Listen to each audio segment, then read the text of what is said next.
Chapter 81. The Trial of the Seven Sons. Although it is not completely correct, Renly now feels like a fake meets a real one. Facing the old knight who is quietly looking at him, the surprise on his face is revealed without any concealment. He is obviously a noble from the Westerlands. How come he is from the Reach? The Reach is the Reach. Why are you still in Osgry? Osgry is fine, but you actually... His expression did not make the old knight feel strange. Under the river bank covered by moonlight, he said to Renly, "As far as I know, my brother did not leave any offspring, including illegitimate children." Renly opened his mouth, but the other party did not interrupt the conversation, but asked and answered himself with hesitation. "But I was only in my teens when he died, so I think even if he had illegitimate children, I would not know. It's just that you don't look like him at all, except for this golden hair," the old knight said, and suddenly shook his head. "Maybe your maternal caste suppressed my brother's bloodline. It's no wonder that our bloodline is always easily suppressed after marriage." He sighed and looked at the big blonde man in front of him with a stunned face, and his tone was low. "I can't be sure that you are really his descendant, and no one here can confirm your identity. But I don't think you are deliberately disguising yourself. Those who know my real surname have long died, or it is impossible to tell others. I don't think there will be enemies who know this and use it against me," he said, smiling self-deprecatingly. "Besides, what value can a ruined church knight have to target?" "So what do you mean?" Renly felt that the person in front of him seemed to be more entangled than himself, and this made him feel less embarrassed, and he secretly thought about how to solve the current situation. However, in this situation, silence seems to be the best way to deal with it, so he just stared at the other party without blinking, as if he had not recovered yet, and said nothing. Seeing this, the old knight smiled instead. "You are very good, Lemon. The two shepherds you found helped us a lot. But as you said before, there may be a fight, so go join them, take up arms to protect yourself and these innocent people. This world is full of dangers. In addition to praying devoutly, we can only hold our weapons tightly." After he finished speaking, he patted Renly on the shoulder and then turned and left. The back looked a little bleak. So he just left like that? Looking at the old knight's back in a daze, Renly felt complicated. Originally, he carefully selected a disguised identity to get close to him, thinking that there would not be too many mistakes, but he ended up going straight to the other party's house. After being exposed at the beginning, he even instinctively prepared to escape, but now it seems. After retracting his gaze, Renly frowned and pondered for a while, and finally decided to stay put. Obviously, from what the old knight said, he hoped that his eldest brother could have such a descendant, but it seemed that he was skeptical about Renly's identity, so he seemed very entangled. This situation was very passive, and Renly felt that he could not grasp it, but he also saw a hint of a simpler way from it. "If it doesn't work, we'll talk about it later." Thinking thoughtfully, he looked at the flowing river beside him. This river called the Blackwater River became deeper as it went south. It was very shallow at the beginning, but now it seemed to be more than half a person's height. In other words, after it got deeper, he could completely rush into this river when he encountered danger, and then rely on it to advance or retreat. "You can't believe in rumors." With emotion, Renly squatted down and put his hand into the slightly turbid river. After shaking under the cold water for a while, a yellow spotted trout swam over quickly and was then grabbed by him. Since awakening the mutated Valyrian bloodline, he has not had the opportunity to try some of these ways. The next day, Renly took the initiative to find the bearded man, one of the 3 core members of the Poor People's Gathering yesterday, and expressed his desire to join. The other party did not refuse, but welcomed him with a big laugh. Then Renly was given a tempered wooden spear, the tip of which was charred and looked extremely simple. But this is normal. As the name suggests, the Poor People's Gathering is a militia organization formed by a group of poor but devout people, similar to the Beggars' Gang, and its other name, the Star Knights, sounds mysterious, but in fact, this name just means that the members of the gathering are as numerous as the stars in the sky. There are about 70 members of the gathering in the team. They are responsible for protecting the slow-moving team to arrive at King's Landing smoothly, but in addition to being vigilant around the road, they actually have to participate in training. After Renly joined, he was assigned to the front of the team, responsible for clearing the way with some fellow gathering members, and naturally needed to train with others in his spare time. He was very keen on training, but he didn't know much about weapons like spears. He only knew how to use a dagger in close combat, which was obviously different from using a spear. However, relying on his own skills, he had a lot of combat experience, so he fought well with a young black-haired companion during the first training. The sound of sticks clashing rang out, and the footsteps were steady as they moved forward and backward along the river bank. The dozen or so members of the gathering who had come to watch because of the new members joining looked at each other in bewilderment. Finally, one of the three leaders of the gathering, the bearded man, couldn't help but shout. "You are using a spear, Lemon, not a stick. I mean, although you are holding a practice stick, you should treat it as a spear." He instructed loudly, "Use the pointed end to stab your enemy to kill him, instead of using it to hit his head." "Damn it, Lemon, you can use it to hit your head, but you have to use the pointed end to stab the enemy to draw blood. It's also easier to kill the enemy." Renly nodded honestly after hearing this, and then began to try to use the tip of the spear against the enemy according to the instructions of the bearded man. The black-haired tall and thin man who fought with him had a lot of experience in using this kind of spear, but he was not superb. He was obviously confused by Renly's unconventional attack before, and was even led to use the spear as a stick in the end. However, when Renly began to attack the enemy with the spear tip, he quickly gained the upper hand.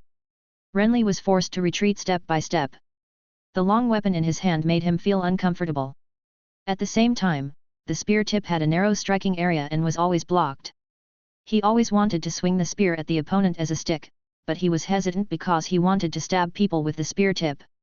In this case, his combat effectiveness was obviously affected.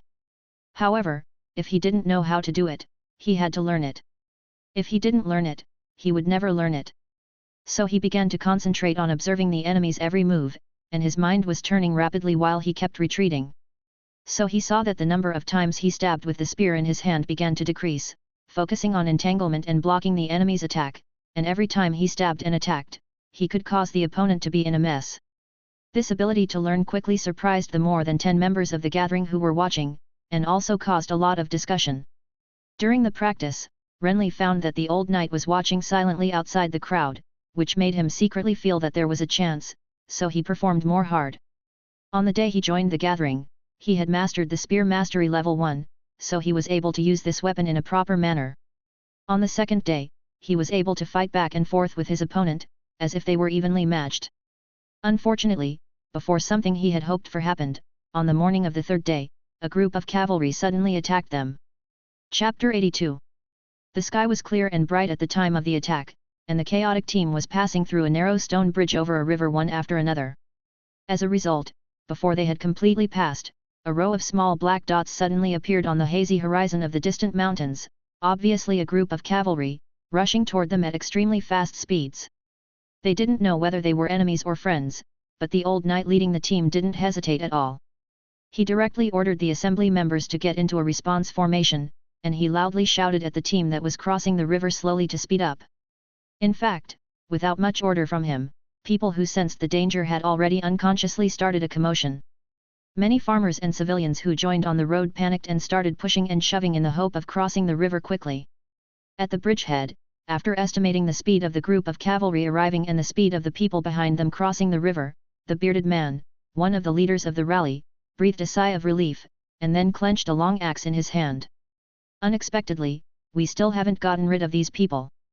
As he spoke, he turned his head solemnly to look at the dismounted old knight beside him, who replied with a wry smile, "The traces of our journey are too obvious."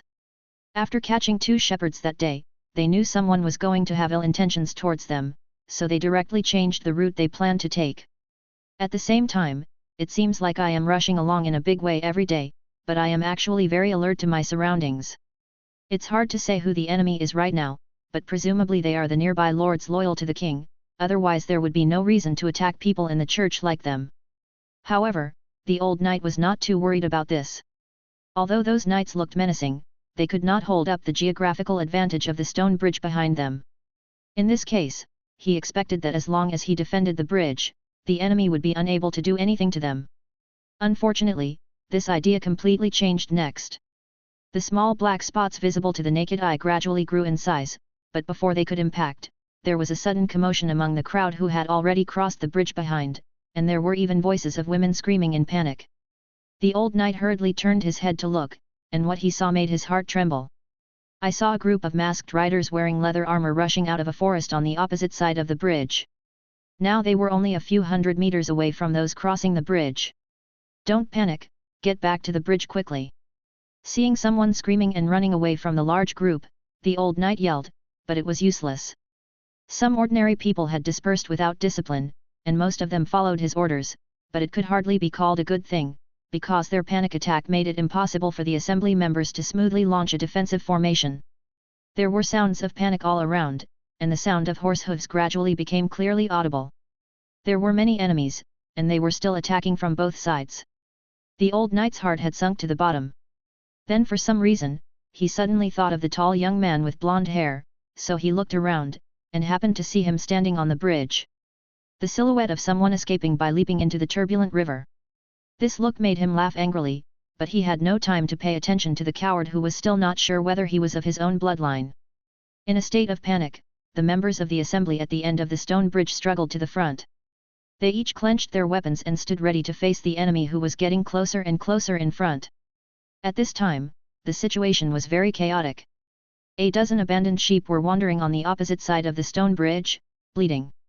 Some hurriedly ran away in the face of the oncoming cavalry, while others stayed in place stupidly, and were then killed. Trampled to death, or act as a stumbling block, tripping 2 or 3 unlucky riders to the ground. However, all this did not hinder the main body of the cavalry's charge, nor did it allow the assembly members to relax at all. Behind them are the church believers and civilian travelers they swore to protect, and in front of them are the fierce enemies. The wielding maces and spears made a brown-haired young man holding a wooden-handled hatchet tremble all over, but several companions beside him roared in anger. Under the roar of collision, the scene was quite tragic as soon as it unfolded. The situation there was precarious, but here on the upper reaches of the Blackwater River, there was a group of 4 riders walking leisurely on the edge of the river bank. The king has not ordered us to suppress the church. I think this action is inappropriate. One of the blonde knights, who took off his helmet and put it in his armpit, said to his brown-haired companion beside him. The companion with smooth brown hair chuckled at this, and the glazed green armor he wore reflected a shiny luster in the morning light. Don't forget Harren the Heart and Yanosharan. How do you think this situation will develop when our good king gives the order? The other party didn't answer, so the brown-haired knight sneered. King Aeneas is weak and incompetent, so we as subjects naturally need to be tough, otherwise this kingdom will not last long. But it's likely to anger the church, who are. They have already gone against the royal family, and you are still afraid of anger. The brown-haired knight interrupted his companion sarcastically. Besides, as long as we do it cleanly, who will know all this?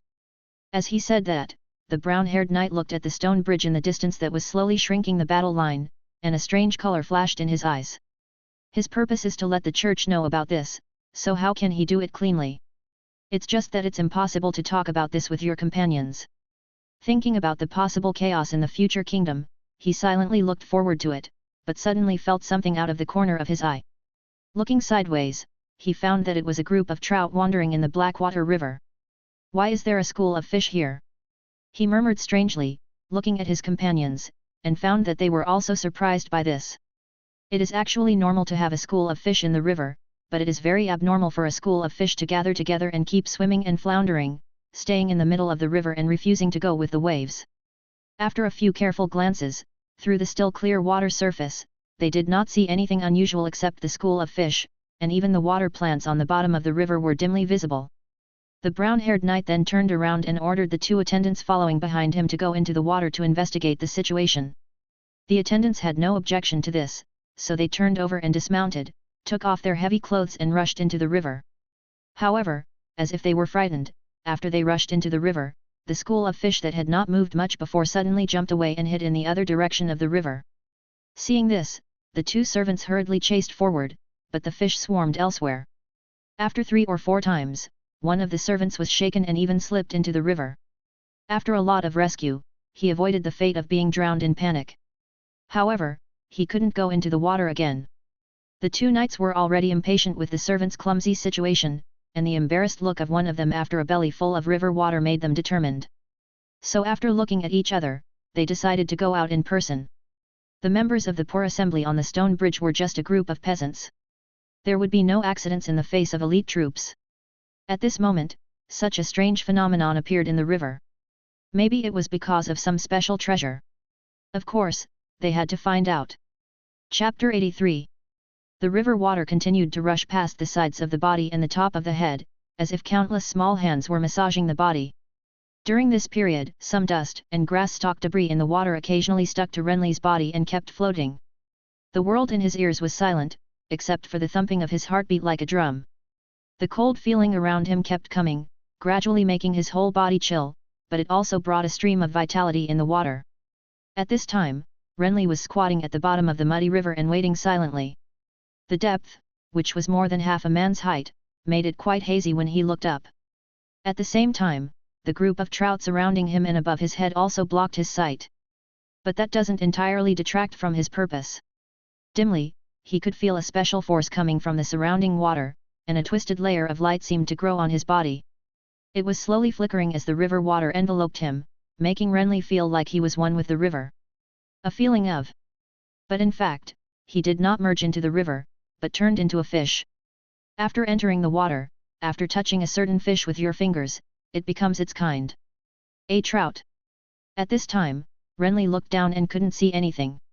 He still looked like a human being. But from the outside, or the two noble knights who took off their upper body armor and stepped into the water, they didn't see anyone. There are only fish that are either stationary or swimming slowly. Maybe a special fish. I've never heard of any fish attracting other fish. Just because you haven't heard of it doesn't mean it doesn't exist. They chatted with each other, slowly drew out their swords, and cautiously approached the fish school, preparing to make a sudden attack when they were not prepared. However, before they really started to take action, they saw a fish that looked slightly fat. The yellow-spotted trout suddenly darted towards them from the depths of the water below the school of fish, and the other trout quickly followed suit. This situation made the two of them stunned for a moment, but then, the young knight with long golden hair felt a huge pulling force suddenly coming from his feet. Unprepared, he screamed in panic and jumped to the ground. Fell into the water. Encountering a big change, the river water that quickly covered him filled his heart with panic, but then he felt as if he had been hit hard by a fist on his temple, and the strength of his panic and struggle immediately dissipated. The young knight's brown-haired companion was caught off guard, but he didn't see anything unusual. He thought his companion just slipped and fell into the water, so he hurriedly bent down and grabbed his arm, while shouting to the two attendants on the shore.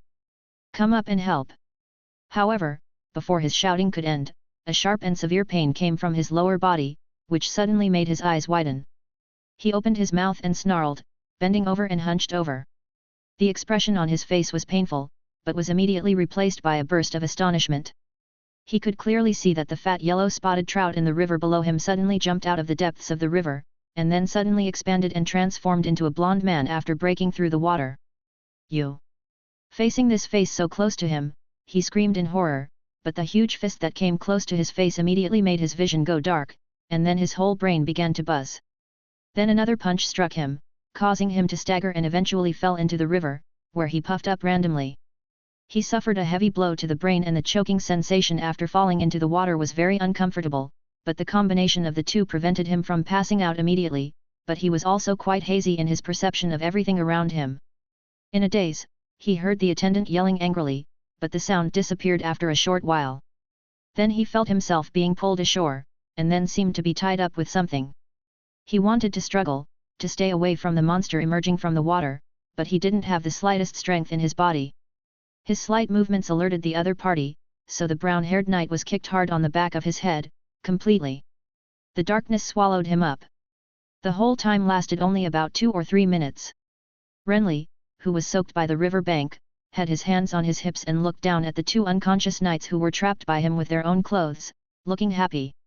The mutant Valyrian blood made him feel inexplicably relaxed when in the water, and his special camouflage ability made his lurking seamless. Renly had tested this ability before by entering water while on the road, but this was the first time he had actually used it, and the effect looked really good.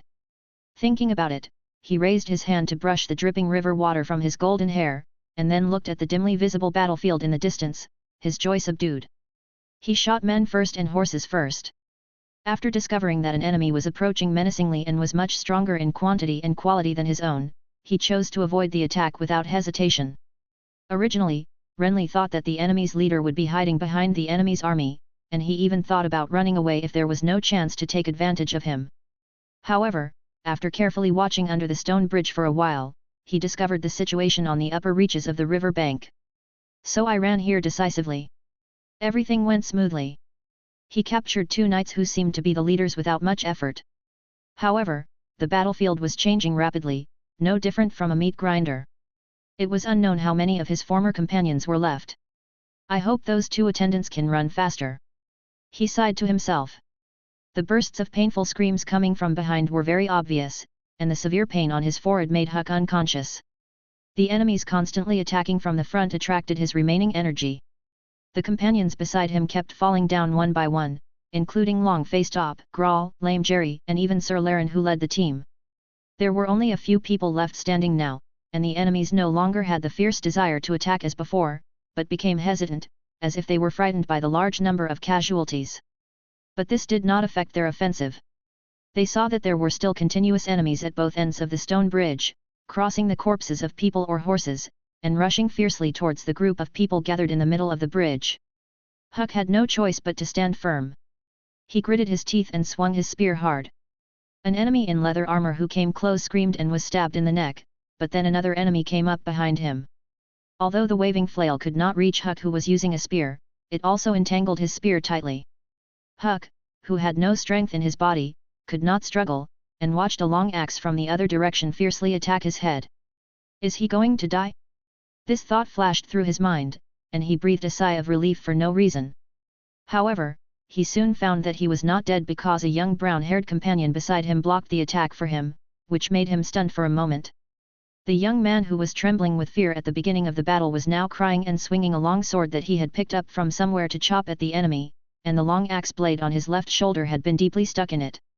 The enemy gritted his teeth and tried to pull it out, but could only bring a splash of blood for a while, as if the axe was firmly stuck on the young man's shoulder. The blood splashed beside him stimulated the exhausted Hake, so he suddenly roared, pulled the flail wrapped around the weapon in his hand, and then used the spear in his hand as a stick, swinging it violently, and knocked the enemy to the ground with a bang. Then he bent down like a mad bull and hit the other enemy with the long axe stuck. The clear sunlight enveloped the stone bridge here, and the mist rising from the river on both sides shrouded the battlefield in a hazy haze, but it could not cover up the fierce fighting coming from it. Hake, who had cheered up a little, fought bravely, but the defense on the other side of the stone bridge behind him had already fallen, and now the enemies had rushed into the people they were protecting, roaring ferociously, like hungry wolves mixed into the flock of sheep. Hake was unable to stop this, just like as one of the leaders of the rally, he could not stop his companions from being killed one after another. After the outbreak, the physical fatigue seemed to be more serious. He subconsciously stabbed the weapon in his hand to resist. There were shadows in front of his blood-stained eyes, and dizziness kept coming. The enemies seemed to have become more numerous.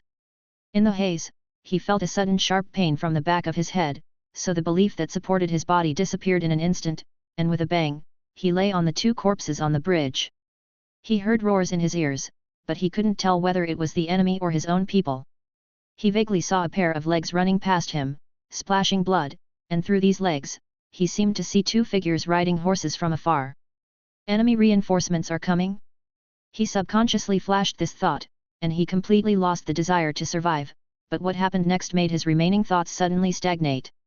The enemy retreated. This made his hazy thoughts clear, but the physical fatigue made him have no strength to stand up. The dirty blood brought by the retreat of a large number of people covered his eyes with a dark red, and faintly, there seemed to be screams around. Is that, Lemon? Chapter 84. The fierce battle on the stone bridge ended with the arrival of 2 riders dressed as attendants. After hearing the loud horn sounds, the enemies who were constantly attacking retreated from the battlefield like a wave, and then met a blonde rider who came from afar. The confrontation lasted for a long time, and they yelled and yelled at each other for a long time, and finally they refused to retreat. When everything settled, the survivors were still a little dazed, as if they couldn't believe what they were seeing. However, after Renly's reminder, these people woke up one after another, and then began to quickly clean up the battlefield. But while everyone was busy, they couldn't help but look at the tall being wearing a silver mail armor. In fact, the current image of that person is a bit funny. The mail armor on his body is obviously tight and inappropriate. The leggings and combat boots tied to his legs are also inappropriate, not to mention the black horse he is riding. There were a lot of armors and weapons. Overall, he didn't look like a decent person, but rather like a robber mercenary who had made a fortune. But this guy who looked like a robber made all the survivors feel grateful and in awe.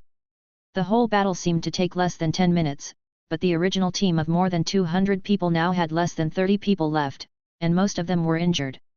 But if it weren't for the big blonde man, or if he hadn't taken the risk of capturing 2 enemy leaders, none of the remaining people would have survived. Lemon discovered that there was a mole in the first place. As he helped up a wounded man, one of the surviving members of the congregation told his companions, "He is braver and wiser." "Like a true knight," echoed his companion. However, although the joy of victory occupies a place in the hearts of the survivors, the death of their companions makes them feel the cruelty of fate even more. Those who had been chatting and laughing with them not long ago could never speak again. The atmosphere on the surface of the bloody stone bridge gradually became dull, even silent.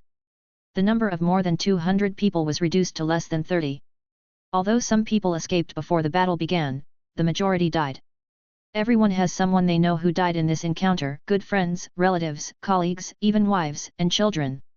The only leader of the Poor People's Assembly was Bearded Harker, who was so weak that he seemed to die at any time. The civilians who had no fighting ability were basically all killed or injured, and even Renly was affected by this. He didn't know many people, but whether it was old Walter, who kindly let him sleep on the bullock cart to recuperate at first, or his red-haired son who pulled the cart, or even the young people who sparred with him for a long time, at this time they all has turned into a cold corpse. In other words, even the body is not very complete. At the same time, Knight Llewellyn, who had great expectations for him, was also pulled out from the blood of the mountain of corpses. The silver-plated armor was stained with blood, and the gaps in some joints and under the ribs were covered with wounds, which kept flowing blood. Fortunately, due to the protection of the armor, the old man was still breathing, but it was very weak, and it was not clear whether he could still wake up. This made Renly's sense of ease disappear without a trace, and he felt quite heavy in the face of this cruel war. In a terrible situation, the only good thing is that they have 2 prisoners in hand, so they don't have to worry about the enemies coming up. Although the shadows of enemy scouts are still faintly visible in the distance, they sped up as a result. After cleaning up the battlefield and rescuing some of their companions who were not really dead, the survivors hastily buried their dead compatriots and then set off again.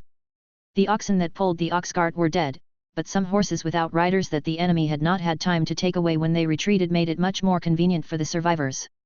So not only was old Walter's ox cart able to be used again, but the remaining people could basically ride in pairs instead of walking on foot. "When we get to King's Landing, I will definitely report your matter to the bishop, Lemon. Maybe this will allow you to become a knight." On the way that afternoon, the bearded man who was squeezed into the corner of the bullock cart and couldn't help breathing spoke like this to the big blonde man riding next to him.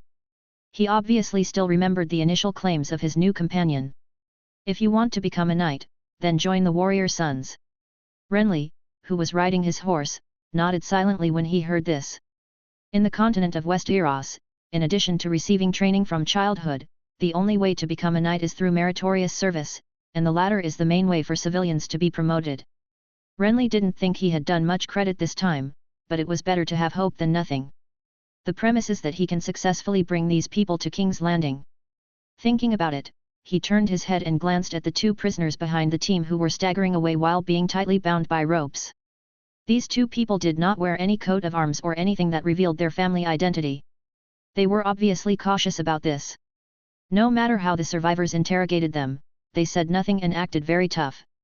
But even though they strictly kept their secrets, they were still full of fear when they faced Renly, especially the brown-haired young man. Every time Renly glanced at him, he couldn't help but scream. It was obvious that he was. What a monster! After we send them to the temple, they won't speak if you don't believe me. After following Renly's gaze and looking over there, the pale bearded man on the bullock cart murmured resentfully. So many people died, someone must pay for it. Yes, they must pay.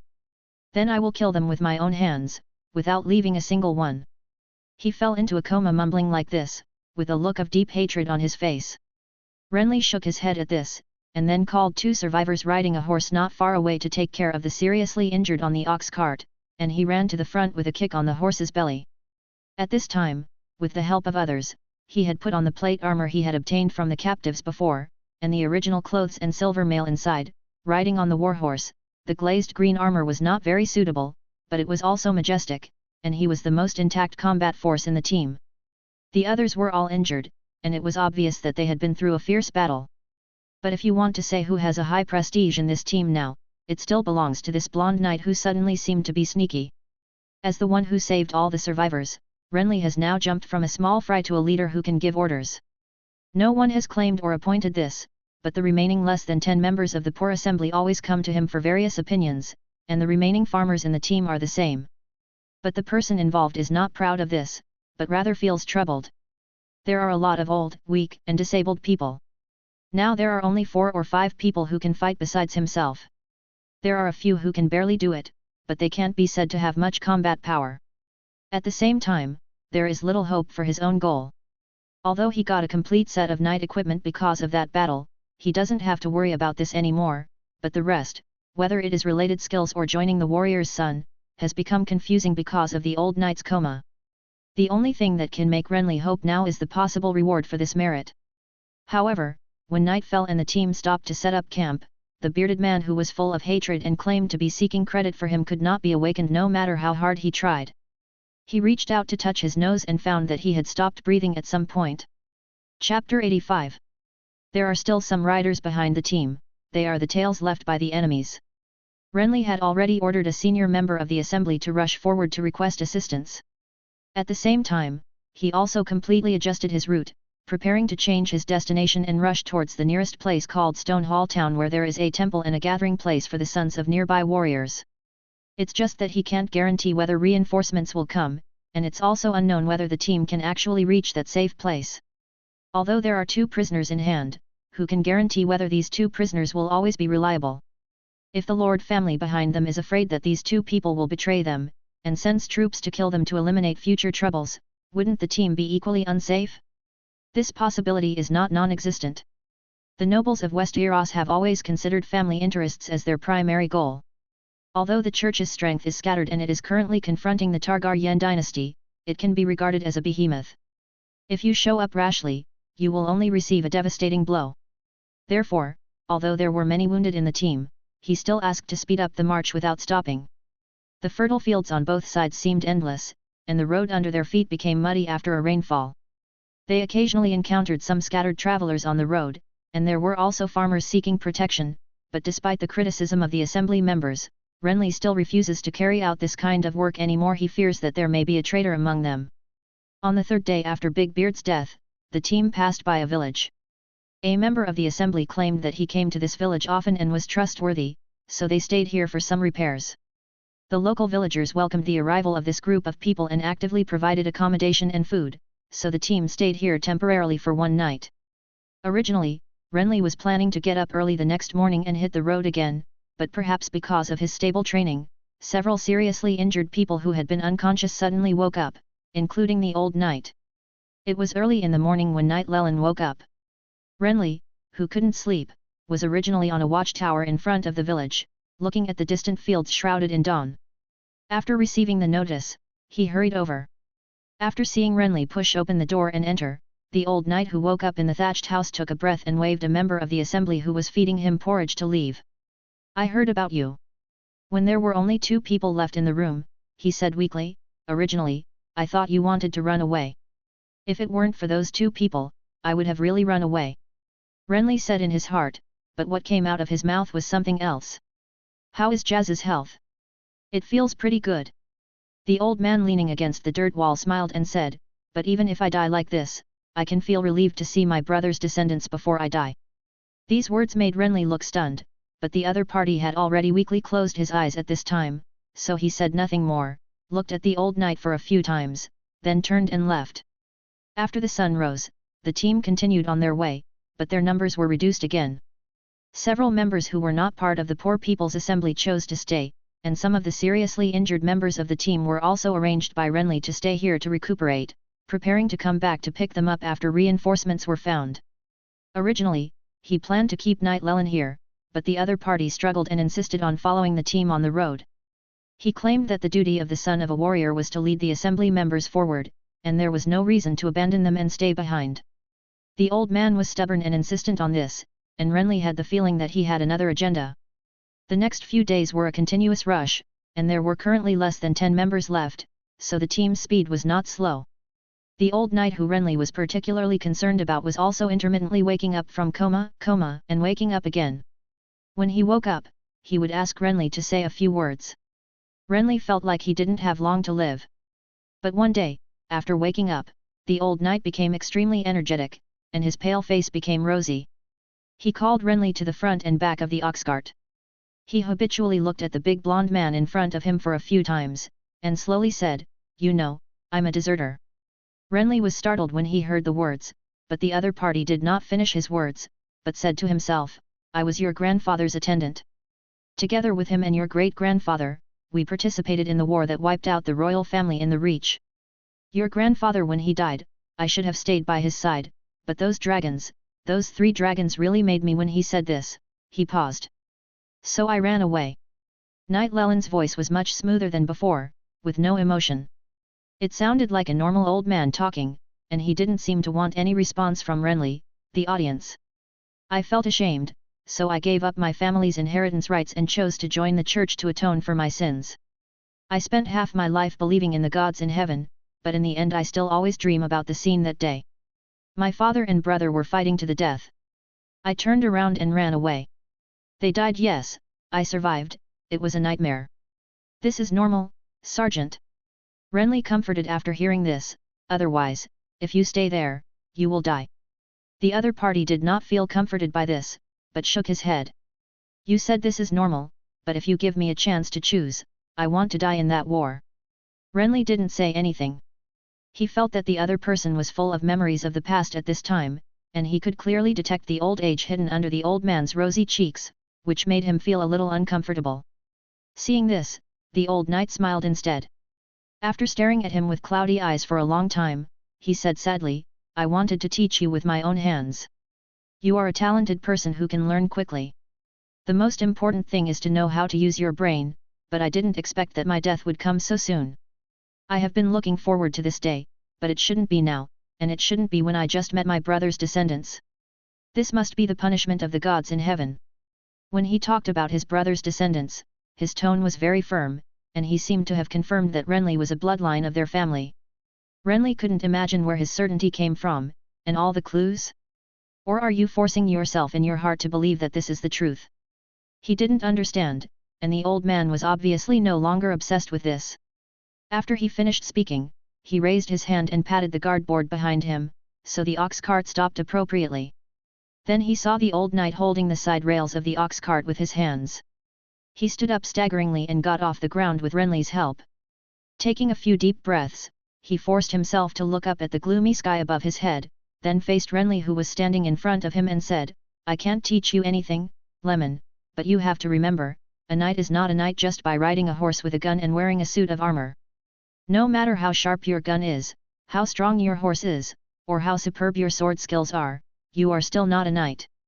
The most important thing is spirit and belief. Without this belief, you cannot be called a knight, or even alive." Renly was startled when he heard this, but the other party took out the long sword he wore on his waist and placed it on his left shoulder. Then he said to Renly with a serious face, "Now, kneel down, Lemon, the bastard son of the Osgri family." Chapter 86. The old knight died on the night he knighted Renly. Renly also understood why he insisted on following him on the journey. He wanted to be buried in the plain where his father and brother died in battle, not in an unknown village. This was what he had repeatedly told Renly to do before he died. This was actually not difficult, because the road from Acorn Hall in the Riverlands to King's Landing, which was their original route, passed through that plain. This road was also the route that the old knight had been patrolling for decades. Although they had faced countless deaths before, the people in the team still couldn't hide their grief after the old man died. Compared to Renly, most of the survivors had been in contact with Knight Laren for a long time. Although this knight was usually quite silent and didn't always like to talk, he had already won the respect of everyone in his post of protecting travelers day after day. Renly was also a little sad about this, and even a little ashamed of deceiving the other party. But no matter how he felt, it was inevitable to continue on his journey. The next morning, the team, which had lost members again, continued on the road, and then someone discovered that the green-armored knight leading the way seemed different from before. "If I hadn't known that he was canonized last night, I would have thought that Lemon had already been a knight." A member of the assembly riding a horse at the back of the team said this to his companion beside him after the team lost members. They were able to have one horse per person. Staring at the figure in front, the companion nodded subconsciously. It seemed that the tall figure riding the horse in front was nothing special. His back was straight, and he held the reins with both hands and walked forward with his head held high. But compared with what he had seen before, he seemed to be more stable. It was not the stability of temperament, but the posture of sitting upright on the horse. Although they didn't pay much attention to the sitting posture of the man on the horse, they had some impression. It was like a rookie who had just learned to ride a horse not long ago. Although he could ride the horse normally, his posture was not very flexible, and even looked quite clumsy. However, at this moment, the figure sitting quietly on the horseback seemed like a towering mountain. No matter how bumpy the ground was, he did not seem to be nervous at all, but calm and relaxed. Like a senior knight who had been riding for many years. Maybe he was hit. A middle-aged man riding a horse behind them shook his head and sighed. Although the specific situation was not clear, everyone in the team now knew that the dead knight Laren was related to the emerging Lemon leader. The old man always called Lemon to talk a few days before his death, mostly some words of advice. The team size has shrunk a lot, so they have all heard it. What does this have to do with being hit? Others questioned. It's a big deal. There is a. The conversation behind him was faint, and normal people probably couldn't hear it, but Renly was not a normal person, so he could hear it clearly. He shook his head speechlessly, feeling that gossip seemed to exist in everyone. But the people behind him were not wrong. He was indeed different from yesterday or before. After being canonized as a knight by the old man, he naturally completed the first task of the dungeon, and the reward he received was that his riding skill level was upgraded to LV6. Renly felt that this level was already the level that some senior knights could have. Sitting on the horse, he had a vague feeling of being integrated with the black horse under him. Of course, this was just a metaphor, not so mysterious, but he was quite relaxed and comfortable on the road. He didn't even need to pay much attention. On the horseback, he could subconsciously adjust his sitting posture following the bumps of the horse, which was enough to avoid some discomfort. This made him feel a little regretful. He felt that if he could receive more tasks after entering the dungeon, maybe he wouldn't have to learn anything at all. Just completing various tasks would be enough to make him a top knight. Thinking of this, Renly's ears suddenly moved, and then he turned his head to look behind him. 6 or 7 members of the assembly rode horses, and 2 strong ones sat on the ox cart with the 2 bound captives. At the same time, the old knight's body covered with hay was also placed on it. This is their current team. But Renly was not looking at his own team at the moment, but at the deep fertile field behind the team. His face gradually became solemn, and he even picked up a longbow hanging from the horse bag. The people in the team looked at each other, and then turned their heads to look behind them, and then they found a group of small black dots approaching quickly at the end of their sight. Enemy! Why did they suddenly catch up? Damn it, get ready for battle! After a slightly panicked commotion, there was a sound of metal weapons being unsheathed. Relying on the previous battle, although there were not many of them at this time, they were all wearing leather armor and iron swords, and even 4 or 5 of them were equipped with bows, which was basically a replacement for a cannon. The small black dots in the distance seemed to be much more numerous than them, but they were not without the power to fight at this time. However, when the black dots gradually enlarged and were finally visible, the people in the team immediately breathed a sigh of relief. They were their own people. Did Matt find reinforcements? That must be the case. Why did they come from behind?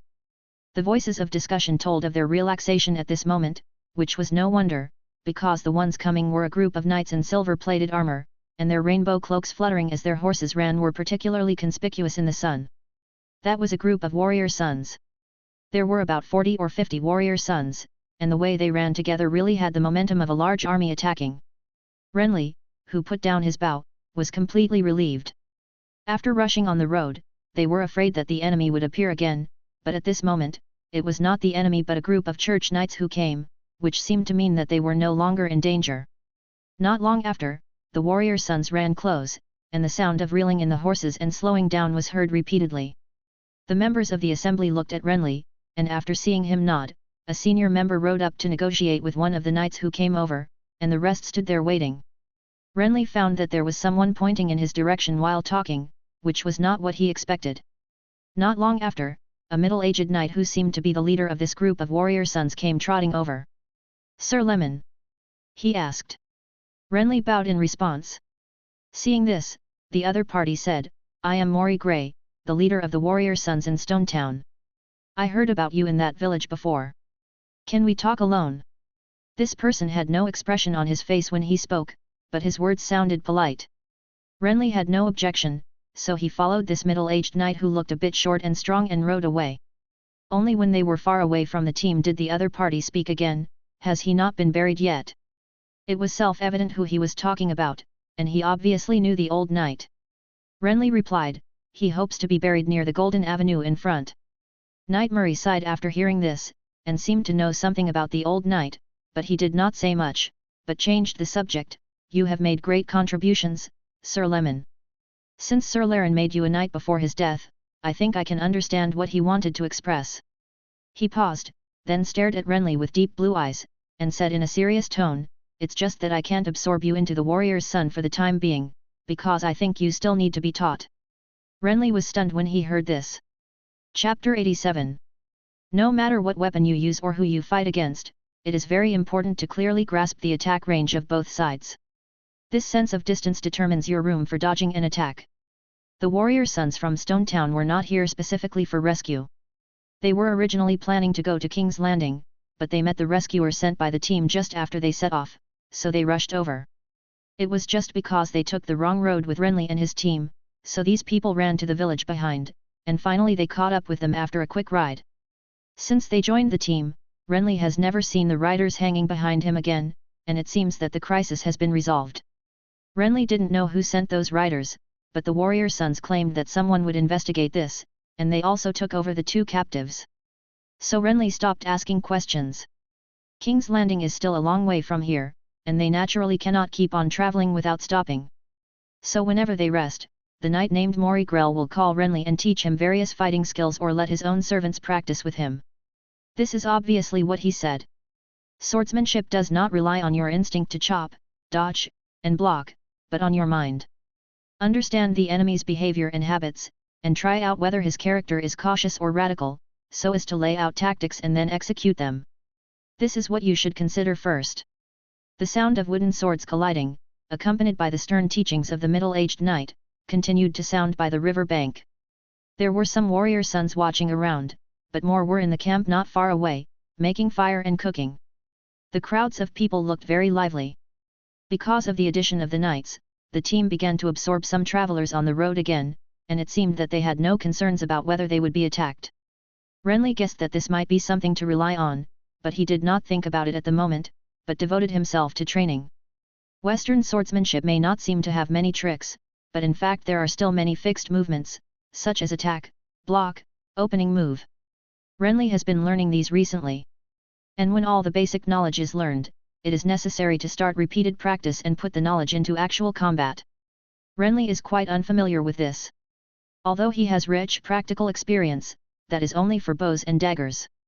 Even if he has practiced spears before, using this two-handed long sword to block attacks is still unfamiliar to him. At the same time, the full body armor on his body also makes him look clumsy. Instinctively master the size of the sword, the attack range, the strength and weakness of the sword, and the so-called tactics.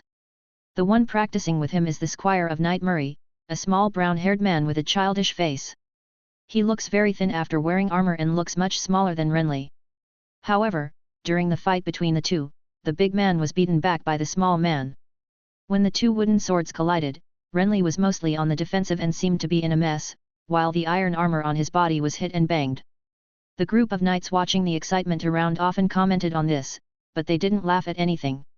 Although Renly was a knight of show, his previous military exploits were enough to make the people around him have a certain degree of recognition of him.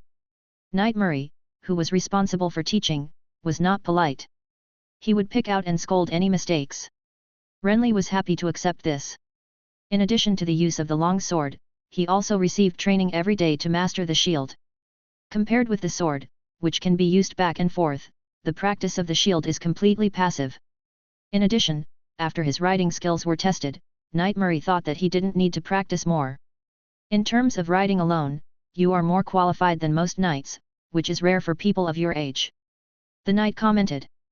Renly just smiled.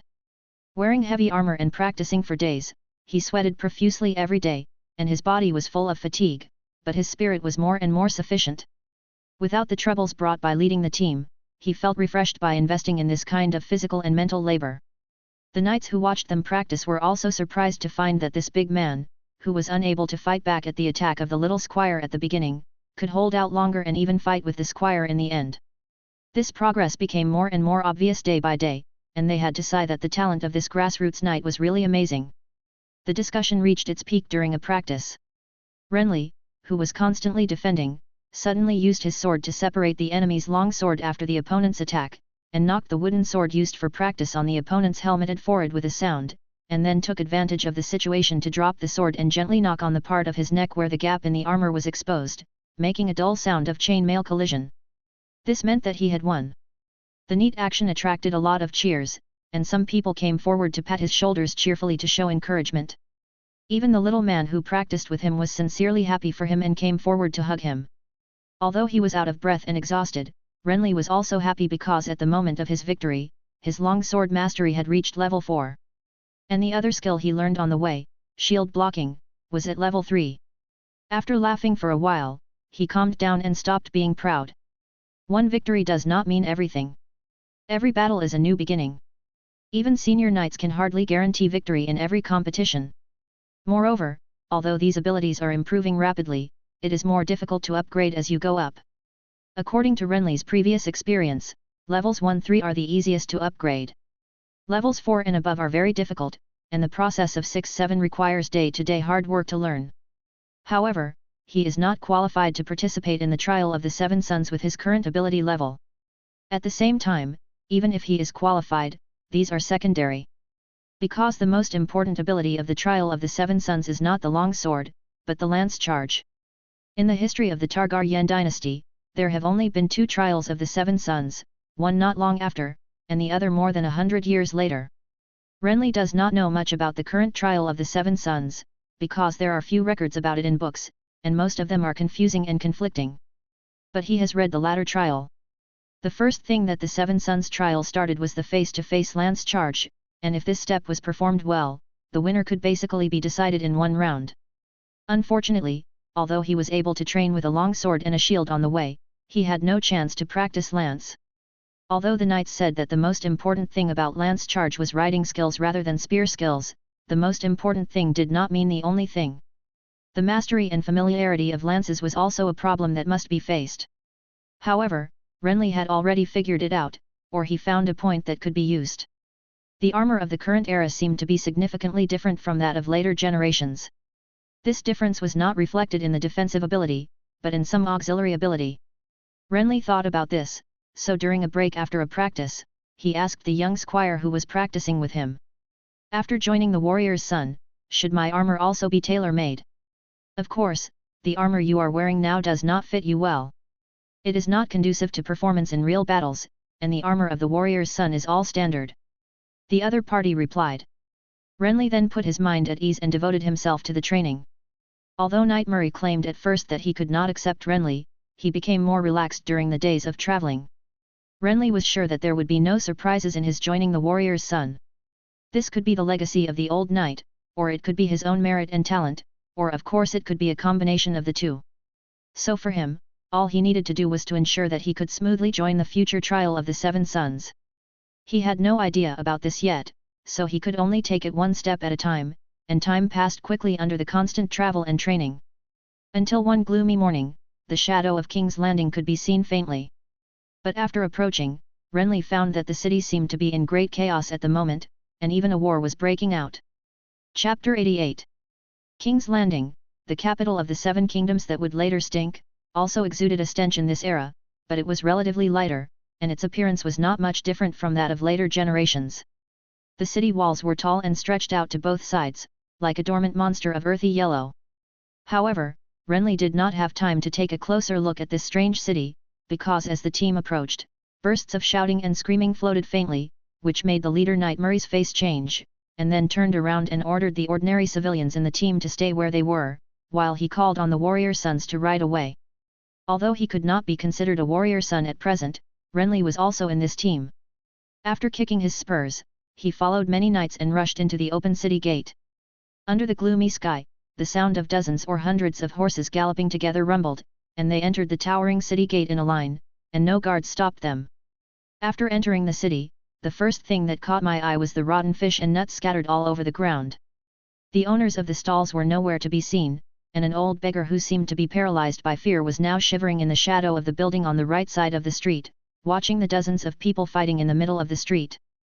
Both sides of the fight were dressed very simply, mostly in tattered leather armor and rusty weapons.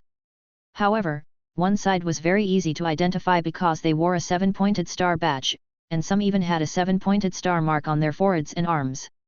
This is the symbol of the poor people's gathering. When they found that a large group of warrior sons were running in from outside the city, those who were fighting with the members of the gathering changed their faces one by one, and then turned around and ran without hesitation. However, their behavior not only had no effect, but also gave the members of the gathering who were fighting an opportunity to take advantage of them, so the enemy suffered heavy casualties for a while. The remaining people who fled did not run far. Under the loud shouts of the knights, they were surrounded in the corner of the street and finally put down their weapons and knelt down to surrender. "Kill them! Sirs, they killed many of our companions." Seeing that victory was certain, an old man with messy hair shouted at the warrior sons. "Our enemy is only Targaryen." Knight Murray answered loudly. Hearing this, he looked indignant, but did not say anything. Instead, he called more than a dozen companions beside him and turned to run towards other battlefields deep in the street. From this situation, it seems that the city is already full of war. Seeing this, the knights left some people to guard the surrendered, and the rest continued to ride deep into the city. The chaotic King's Landing was crowded with people, and the panicked ordinary people hurriedly avoided the fights that took place in the streets and alleys. However, it seemed that the fighting parties did not kill each other, and they ignored the unarmed civilians. The team of warrior sons continued to go deep into the city and solve one battle after another, but not every battle could be overwhelmingly victorious, so as they gradually moved forward along the street, deaths occurred one after another. The enemies of the poor gathering were the current city guards, but they were not limited to them. There were also some well-equipped soldiers. Although these soldiers were not as good as the fully armed knights, they were very troublesome in numbers. The team inevitably began to be dispersed and gradually became unformed. The situation was too chaotic. Renly, who found himself alone, rode his horse to an alley to hide for a while, but an arrow suddenly pierced the air and shot at him. He had no chance to react. The arrow hit his breastplate with a bang, which made him very glad that he was an ironkin at this time. However, his emotions did not affect his external actions. While posing a defensive posture, he looked up and found that a sloppy-looking archer was squatting on the top of a house diagonally above, grinning at the clumsy knight below. Seeing this, Renly snorted, then took up the wooden bow hanging on the horse bag and quickly aimed and shot an arrow. His movements were sharp and decisive, and there was no point aiming at close range. The archer who had just dodged after seeing the bow was caught off guard and shot directly in the chest. He screamed and rolled off the roof and fell to the ground with a thud. He was motionless and obviously dead. But there was not only one enemy here. As soon as the archer was shot, a big man holding a spear suddenly jumped out of the alley with a roar, waving his weapon and stabbing Renly's warhorse.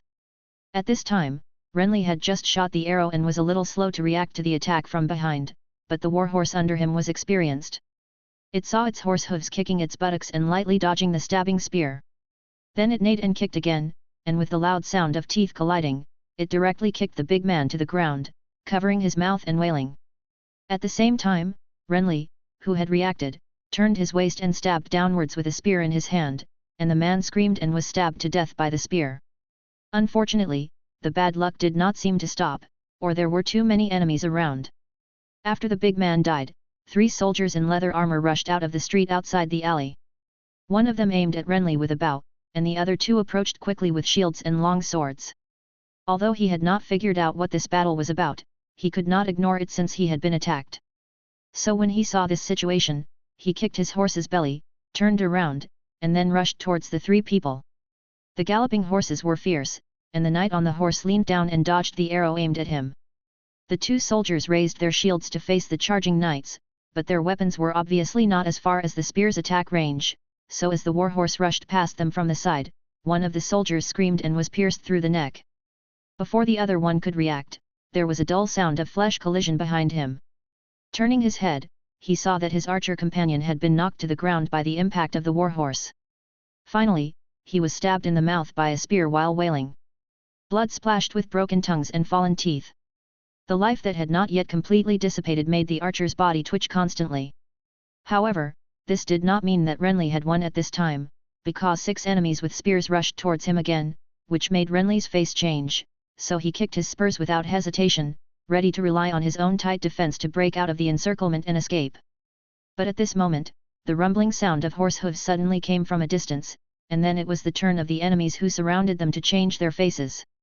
They ignored Renly and turned around to run away.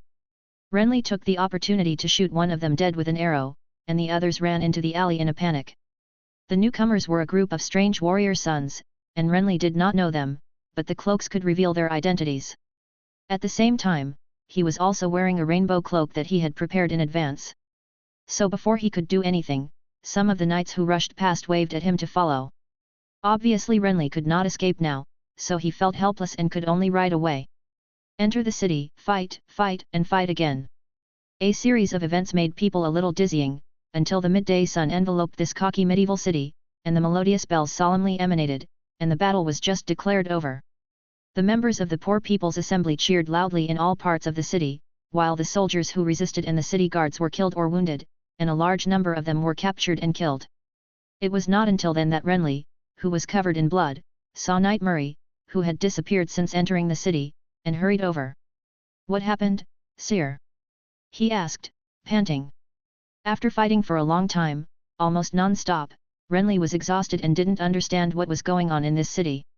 Knight Murray was now slumped at the door of a blacksmith shop, fully armed. Sweat kept pouring out of his forehead after he took off his helmet.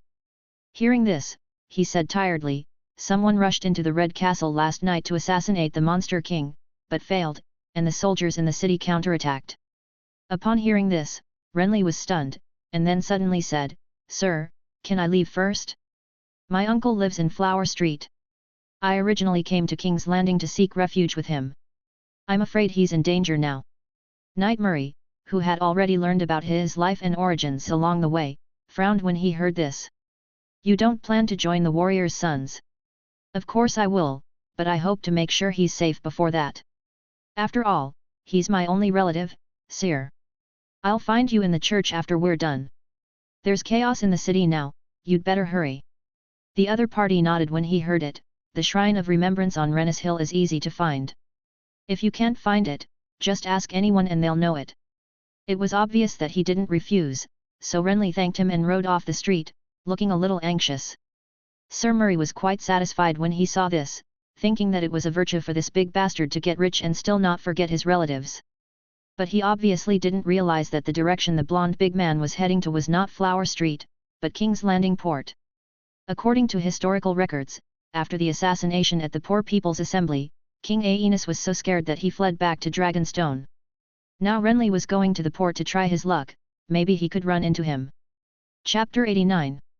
Although he ran towards the port of King's Landing with some malicious intentions, before Renly could reach the port, he suddenly heard a roar of a dragon. The sound caused countless uproar around him as soon as it appeared. Thinking that the king in the Red Castle was going to use the dragon to deal with them. But then another more distant roar left people a little confused.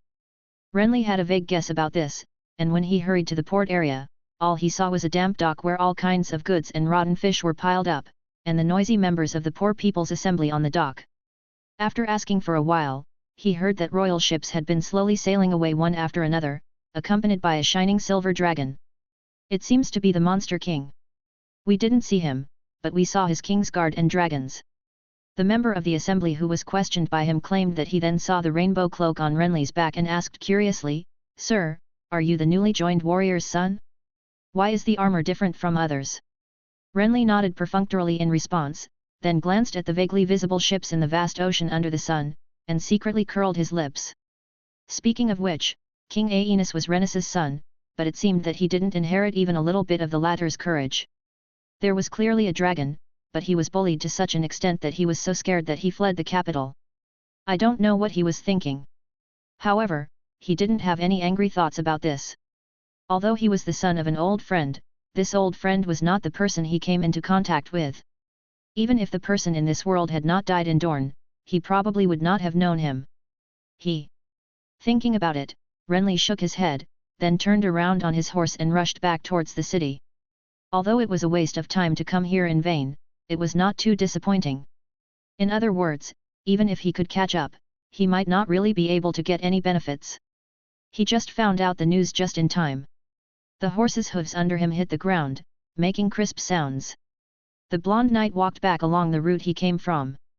As far as he could see, the chaotic city around him had gradually calmed down, and some civilians could also be seen coming from their respective places.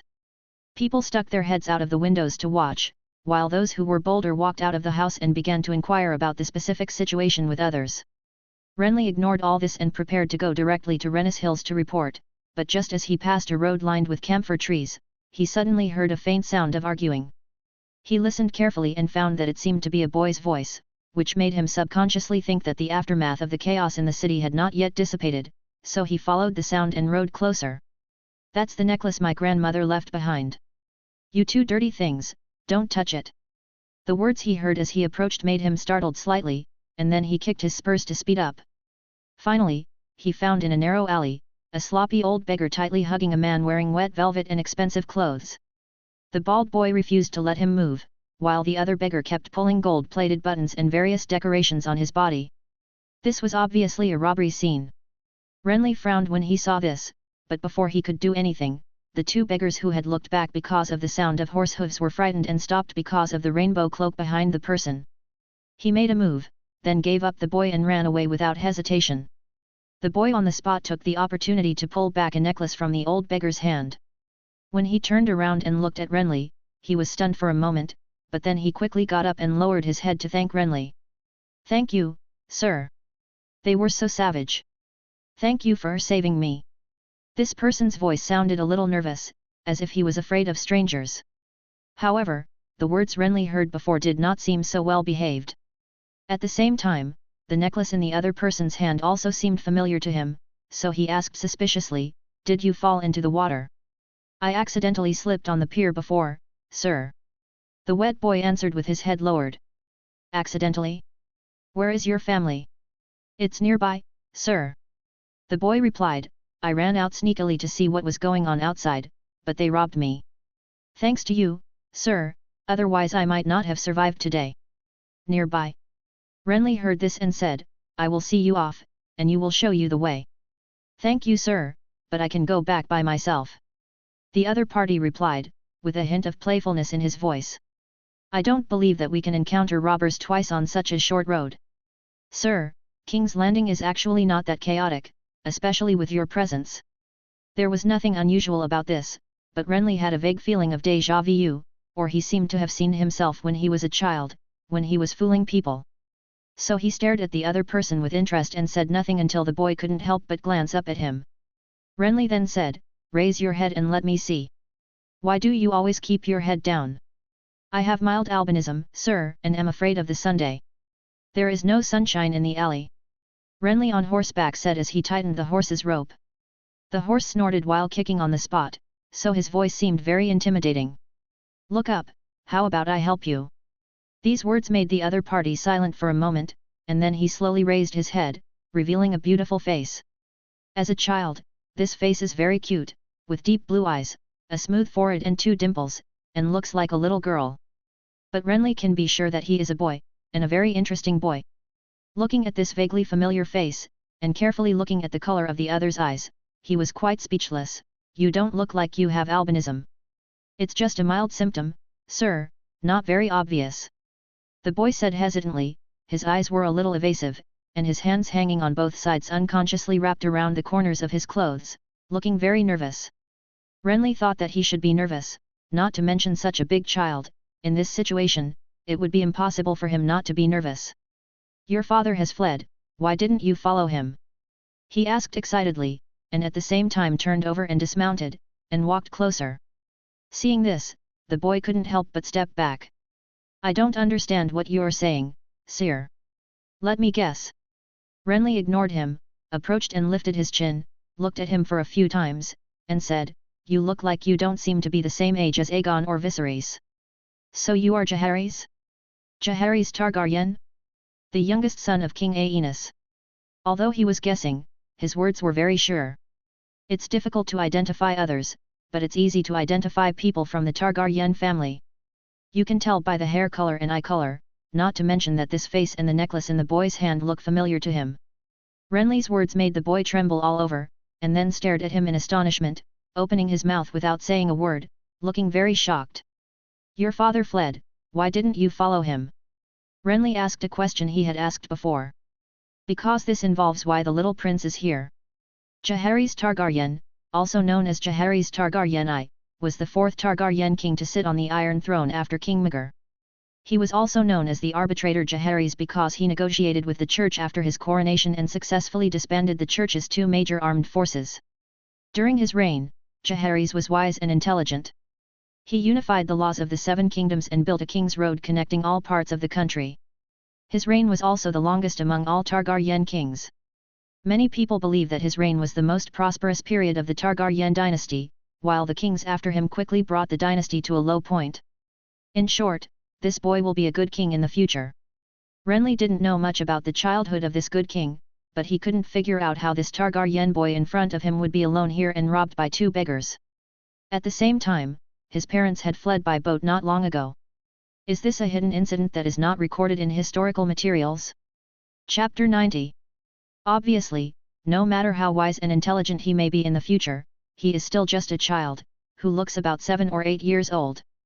Even though he is more mature than ordinary children, he cannot think and disguise like Renly, so he gave up resistance after a short while in the face of Renly's affirmative question. I think my father's decision is wrong, so I let Bean pretend to sleep like me, and then I jumped off the boat. I think that in this way, my father will no longer think about returning to Dragonstone. He looked indignant when he spoke, as if he was annoyed by his father's weakness. It's a pity that your plan didn't succeed, because he's gone. Renly replied, and he didn't bother to ask who the Bean he was talking about was. Impossible, he will come to find me, he can't just leave like that. The boy said without hesitation, even if he doesn't come to find me, my mother will come to find me, as long as they find out that it's Duzi and not me. The fact is that the port has been occupied by us, and your ship has long disappeared. You are lying, I don't believe it. The little guy stared at him suspiciously, then turned and ran without any warning, but Renly just raised his arm and grabbed the back of his collar, and then ignored the other's struggle and kicking, and said with a smile, believe it or not, kid, anyway, I didn't see any king's people in the port, and I clearly saw that your family's ship had gone far away. Only the white ghosts believe you, you just want to catch the high bishop I handed over to you, don't think I can't guess it. If I really have this plan, why would I find an excuse? Renly said, why not just take you away? Like this. He shook his wrist, and the man swayed in the air, appearing to have no resistance. This also made the little guy react quickly, and then he looked confused. Did they really run away? No, do you believe it? Renly replied. I thought he would burst into tears or something after hearing this, but I only saw a thoughtful little face. Could it be that they didn't find that I had escaped? Duzi is the same height as me, and it's hard to see when hiding under the quilt. He murmured thoughtfully, yes, that's right, it must be like this. My brother is sick, and the servants are busy taking care of him. They may really not have noticed that I'm missing. At the end of the conversation, his whole face became depressed, but then the child cheered up, turned his head to look at Renly, and said seriously, but they will definitely come back to find me, they will, bring dragon flames. Renly was indifferent to this, but shook his wrist again, so the man's face drooped again. Renly laughed at this. Just walking on the street and picking up a little prince, he felt extremely lucky. Before, he was still thinking about how to smoothly fleece the powerful Targaryen family, and now the hostage was in hand. But even though he thought so, Renly still had doubts in his heart. His son fell in King's Landing, and King Aenus was indifferent? Logically speaking, he couldn't be so ruthless. The history books recorded that although the other party was indecisive, he was also very caring for his children. How was this incident resolved in the original history? Or, did this really happen? Thinking about it, another thought flashed through his mind inexplicably, so Renly suddenly asked, your grandmother is Rhaenys Targaryen, right? Everyone knows this. The boy replied. When did she die? She's not dead yet. The boy said angrily, you are still a knight, Can you speak? Not dead. Renly was stunned, and the hand holding the boy's collar tightened unconsciously. Then where is she? I don't know. How could you not know?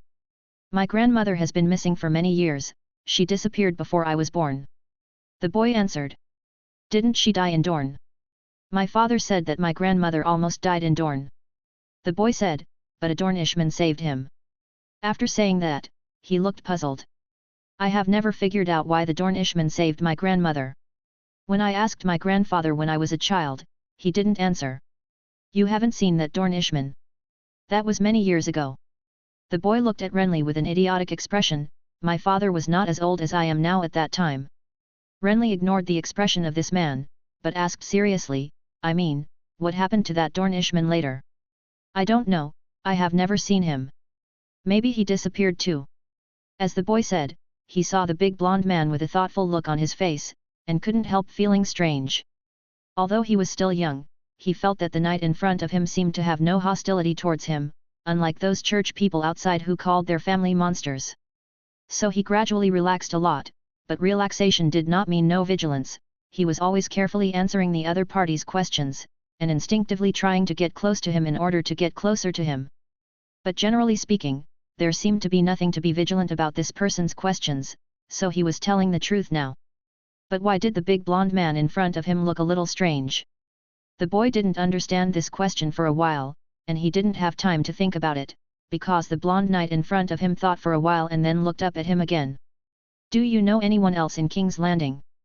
I only know people from my family, Grand Maester Gavin, and our King's Guard. The boy replied, thinking that this person wanted to let him go, so he suggested, you can send me back to the Red Keep, my father left some people in the Red Keep. Renly did not comment, and asked again, what about the people in the church in the city? Have you seen yours? This made the smart little guy react vaguely, so he said carefully, I only know Brother Mermison, but he was chopped into pieces by some lunatics in your church a while ago. It was just because he presided over the wedding of my brother and sister. That's good. Renly was relieved, and then suddenly pulled the boy to stand up. From now on, your name is Egg. He said. Egg. The boy was stunned when he heard it. Why should I call it this name? Because you have a predecessor with this name, and he is also bald. Renly replied. This made the smart little guy think about it. So you're not going to hand me over? My name is Lemon, my uncle is Pete, he opened a bakery on Flower Street, he's very rich, and he secretly hid a purple-eyed prostitute from Reese as his mistress, but he got into trouble because of the war. He was seriously injured and dying, leaving you as his illegitimate son, and you met me who came to visit. Renly ignored his question and said to himself, it's likely that no one will care about you, but if you can't fool people with your identity, I'll say that I was deceived by my dead uncle and don't know your true identity, so you'd better pretend to be decent. If you can fool people, then you're my new servant. Pete, who opened a bakery, really existed, and he had indeed died in the melee in King's Landing not long ago, so Renly gave some instructions on his appearance. What do you want? The boy understood the meaning of the other party's words, so he hurriedly said, we can discuss it. I will cooperate with you to blackmail my father. We don't need to go to your September. It's too dangerous. You can't give me what I want. Renly said as he carried him and turned towards the horse, looking like he was carrying a chicken. This made the boy a little embarrassed and annoyed, and he couldn't help but blurt out the words that he had been holding in his heart for a long time. You are not a pious knight, nor a polite knight. But I am a good knight to you. Chapter 91. On the way back with the child, Renly found a tailor shop and changed him into a brown linen top and trousers that seemed a little too big. The boots he was wearing were also replaced by the ones worn by ordinary rich children. It's not that you can tell it's very expensive at first glance.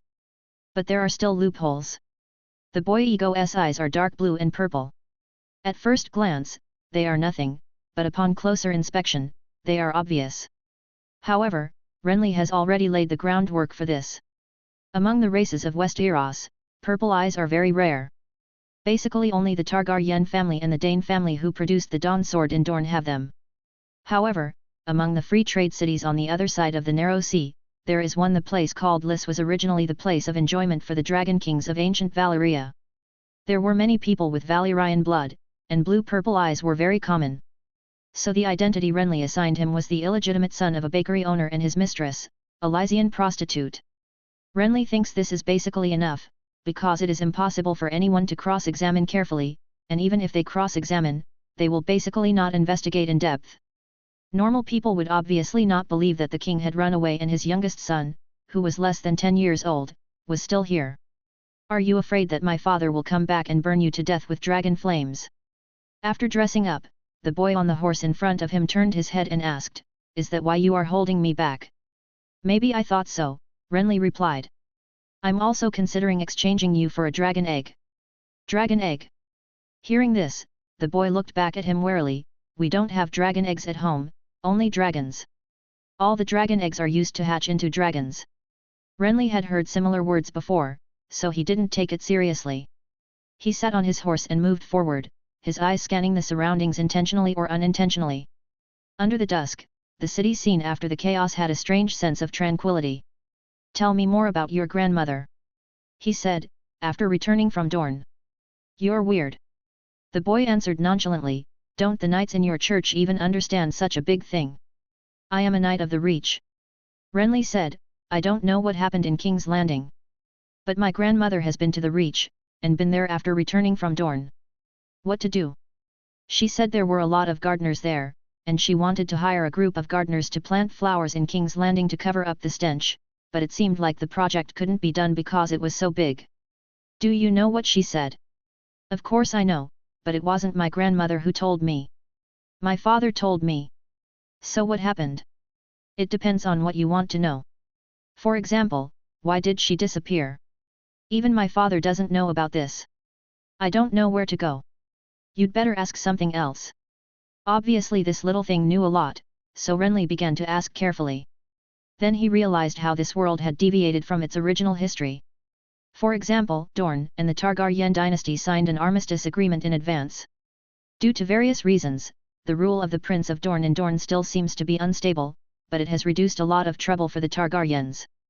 For example, a rebellion broke out in the north, but was suppressed and wiped out by the dragon. However, something special seemed to have happened further north on the Great Wall of Despair. For example, Braavos, one of the free trade city-states, has had a close relationship with the Targaryen dynasty in recent years. The ruler of Braavos, Sea King, visited King's Landing during the reign of the Conqueror, and Aegon the Conqueror also rode a dragon. Visited Braavos. And for a period of time before Queen Rhaenys disappeared, she often helped match others, and then facilitated many marriages.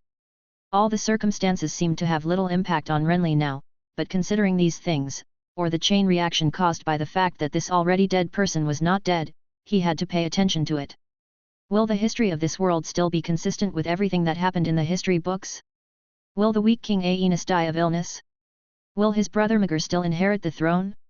Will the Seven Sons trial still happen?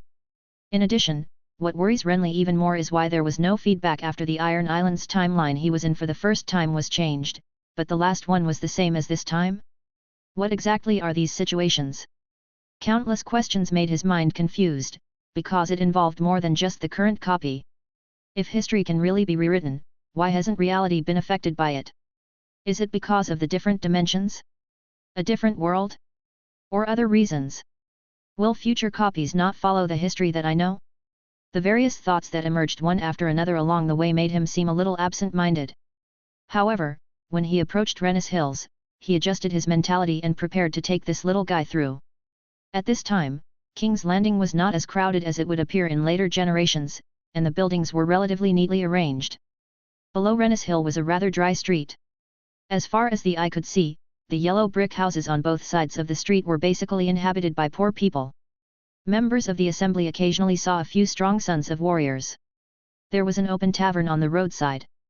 In front of the tavern, there was a warrior's son with messy black hair leaning against the wall. He shouted at Renly a few times when he passed by. It roughly means that your breastplate is worn wrong, and your cloak is not worn properly, which makes Renly feel confused. He then stopped and chatted with him for a few words, but the drunkard seemed to be so drunk that he didn't know who he was, so he had to give up. As he kept moving forward, a kind old man told him how to find Knight Murray. Of course, this was Renly's initiative to ask, but he found that the knight seemed to have a great reputation here and his status was not simple. However, these did not matter to him for the time being. At present, if he wanted to find the knight, he still had to go to the temple. Renly did not immediately take the child with him, but opened a room in a nearby hotel and settled him down first. Then he followed this road towards the raised hill in front. The Rennis Hill is no different from the later generations, but what stands on the square at the top is not a dragon's lair, but a square and magnificent cathedral. The church is called the Cathedral of Remembrance. It was originally a cathedral built by Aegon the Conqueror to commemorate the dead Queen Rennis. Now it has become a gathering place for the sons of warriors to resist the Targaryen dynasty. Before Renly came, he had already thought about why the cathedral still existed since the little queen was not dead. And now he can see it clearly. The cathedral located deep in the square has an elegant shape. The narrow and long building extends on both sides. There are one after another sunken human sculptures on the surface walls, which are lifelike and look sacred. In the center of the square in front, there stands a special fountain pool. There is also a sculpture in the pool. It is a human statue standing in the pool. The left hand is naturally drooping and holding a dagger. The palm of the right hand is open and upright in front of the chest. A trickle of water keeps flowing down from the palm of the hand. The statue looks handsome and straight. It is carved to look like wearing leather armor, with a head of broken hair, but the face is blank. Chapter 92. Captain Nancy Tarbeck is not currently in the temple, so your initiation ceremony can only be carried out after he returns. Knight Murray obviously did not expect Renly to return so quickly, and even solved it on the same day. Family-related matters. When Renly came to the door, he had just finished praying in the side hall of the church and was sitting on a bench in the grand hall chatting with others. The name he spoke of, Nancy Tarbeck, the leader of the warrior sons, was an unfamiliar name, and this also made Renly more aware of the extent to which the world had changed originally. The leader of the warrior sons at this time in history was named Daemon Morrigan. Not Nancy Tarbeck. But when he realized that what he had done affected the course of the world, he was mentally prepared for such a thing. You don't look right. Knight Mori looked at Renly, who was slightly silent, and asked, there was an accident. My uncle is dead, Renly whispered. The other party was stunned when he heard this, then stood up and patted his shoulder without saying anything. The atmosphere was tense for a moment. Seeing this, a middle-aged knight who had been chatting with Knight Murray appropriately changed the subject. Good sir, your name is Lemon? He asked. Renly nodded and looked at the handsome middle-aged man with slightly curly black hair, who was also looking at him with his head tilted. I have seen you. He claimed, this morning, you fought with us to kill the enemy. This was the first time I saw a knight using a bow. I believe it was also the first time for many of my colleagues. He spoke with a smile, as if he wanted to break the dull atmosphere, or perhaps thought it was something funny. But in fact, the knight class does not really look down on those who use bows. Some knights believe that bows and arrows are weapons only used by the weak. A real knight should kill enemies at close range with real swords and spears. Renly thought this statement and perception were stupid, but although the other person was slightly teasing, it didn't seem like he was being sarcastic. I don't know who you are, sir. He said truthfully, in fact, I probably only know the son of a warrior from Knight Murray. The others. He shook his head, seemingly helpless. The other party laughed when he saw this. Except for their height and body shape, the sons of warriors are all identical in armor, cloaks, weapons and emblems. As long as they put on their masks, let alone newcomers, even some old people sometimes cannot recognize who their fully armed colleagues are. He is a blood descendant of Knight Lelyn. Knight Murray said at this time, he is also a knight personally appointed by Knight Lelyn. His riding skills are very good, but other things still need training. You must take good care of him next, Sir Owen. May our venerable Lord Laren rest in peace. The son of a warrior, known as Owen, prayed solemnly upon hearing this, and then smiled and said, I will train you well, Sir Lemon, you have to be prepared. But I think I also have something to learn from you to hide from an army and capture the leading villain and force the enemy to withdraw. This sounds really exciting. To be honest, I like this story. Bards love stories. Knight Murray frowned and said displeasedly, that's nothing interesting, Sir Owen. You should be able to understand how dangerous this is. Of course I do, my good knight, please relax, I don't mean any harm. And you know, wasn't I a bard before I became a knight? It seemed that they had regarded Renly as one of their own and had no worries when speaking. Renly sat beside them and listened quietly for a while, feeling that the atmosphere here seemed quite harmonious. During this period, he talked about the issue of his retainers. Knight Murray had no objection to this. In other words, the knights' retainers were decided by the knights themselves, and they rarely paid attention to this. The knight named Owen was promoted from a commoner, but he currently holds a high position, basically equivalent to the training officer in the Temple of Remembrance. Knight Murray believed that Renly still needed training, so he had previously talked about this matter with Knight Owen, who was said to be a bard. At the same time, he asked Renly to live in the temple because it would be more convenient for training. In addition to the clergy, there are also servants in the Siway Church. In other words, they are not servants, but a kind of existence similar to volunteers. They are common people nearby. They believe that helping in the church is equivalent to serving the people in heaven. God serves, and of course these people are very religious. After meeting with Knight Murray, a servant introduced Renly to the rear area of the main building of the church, where there was a group of low square buildings, row upon row, which belonged to the residential area on the top of the hill. In fact, this residential area is not large. Renly thought that the housing here should be very tight, but after walking inside, he found that the place seemed deserted. The servant claimed that only some elderly monks and nuns usually lived here, and most of the clergy lived below the hills, because there were only a few steps up and down the hills. The houses in the church's residential area are rarely inhabited, but they are clean and dry inside. There is no furniture. It is a large square room with yellow bricks. There are 2 hard beds and a narrow window. There is no moisture and it is enough for basic needs. Accommodation needs. After putting down some of the salutes on his body, Renly rushed to the bottom of the hill and picked up the squire ego. Nothing unexpected happened, except that when Renly arrived at the inn, the little guy was furtively watching the road outside. Obviously, the little guy was not willing to be with Renly, but he couldn't run anywhere. The church was armed all around, and after his father ran away, the entire King's Landing basically fell into the hands of the church, and even the Red Castle seemed to have been captured. In this case, even if we don't consider the chaos after the war just ended, there is no place in the city that can be called friendly to him. In contrast, it is safer to be in the temple area. If my grandmother knew that this church has become the enemy's lair, she would definitely not want to repair it here. After being taken into the large house, the bald boy said with a sense of cowardice, "How can you take the initiative to build a lair for the enemy? If there is no this one, there will be that one." Renly glanced at him and said, "The root of the problem has never been the church." The boy didn't say anything, turned his head and looked at the current living situation. He seemed quite dissatisfied on his little face, but he didn't complain. That night, Renly was in a mess and felt that he didn't sleep well. The next day, he saw that the little guy was still sleeping in the hard bed in the corner. He shook his head helplessly, then put on the coarse cloth provided by the church and went to find Knight Murray. Then he found that the leader of the warrior's sons was the black-haired drunkard he met at the foot of the hill yesterday. This surprised Renly, but the other party obviously didn't recognize him. After praying for a while under the statue of one of the 7 gods in the towering church hall, the leader named Nancy Tarbeck solemnly held a ceremony for Renly to join the group, and finally smiled and said, "Welcome, Sir Lemon, the knights of the warrior's sons are honored by you." Renly bowed to show his humility, and the matter of him joining the warrior's sons was settled. This means that he has basically completed half of the 3 things.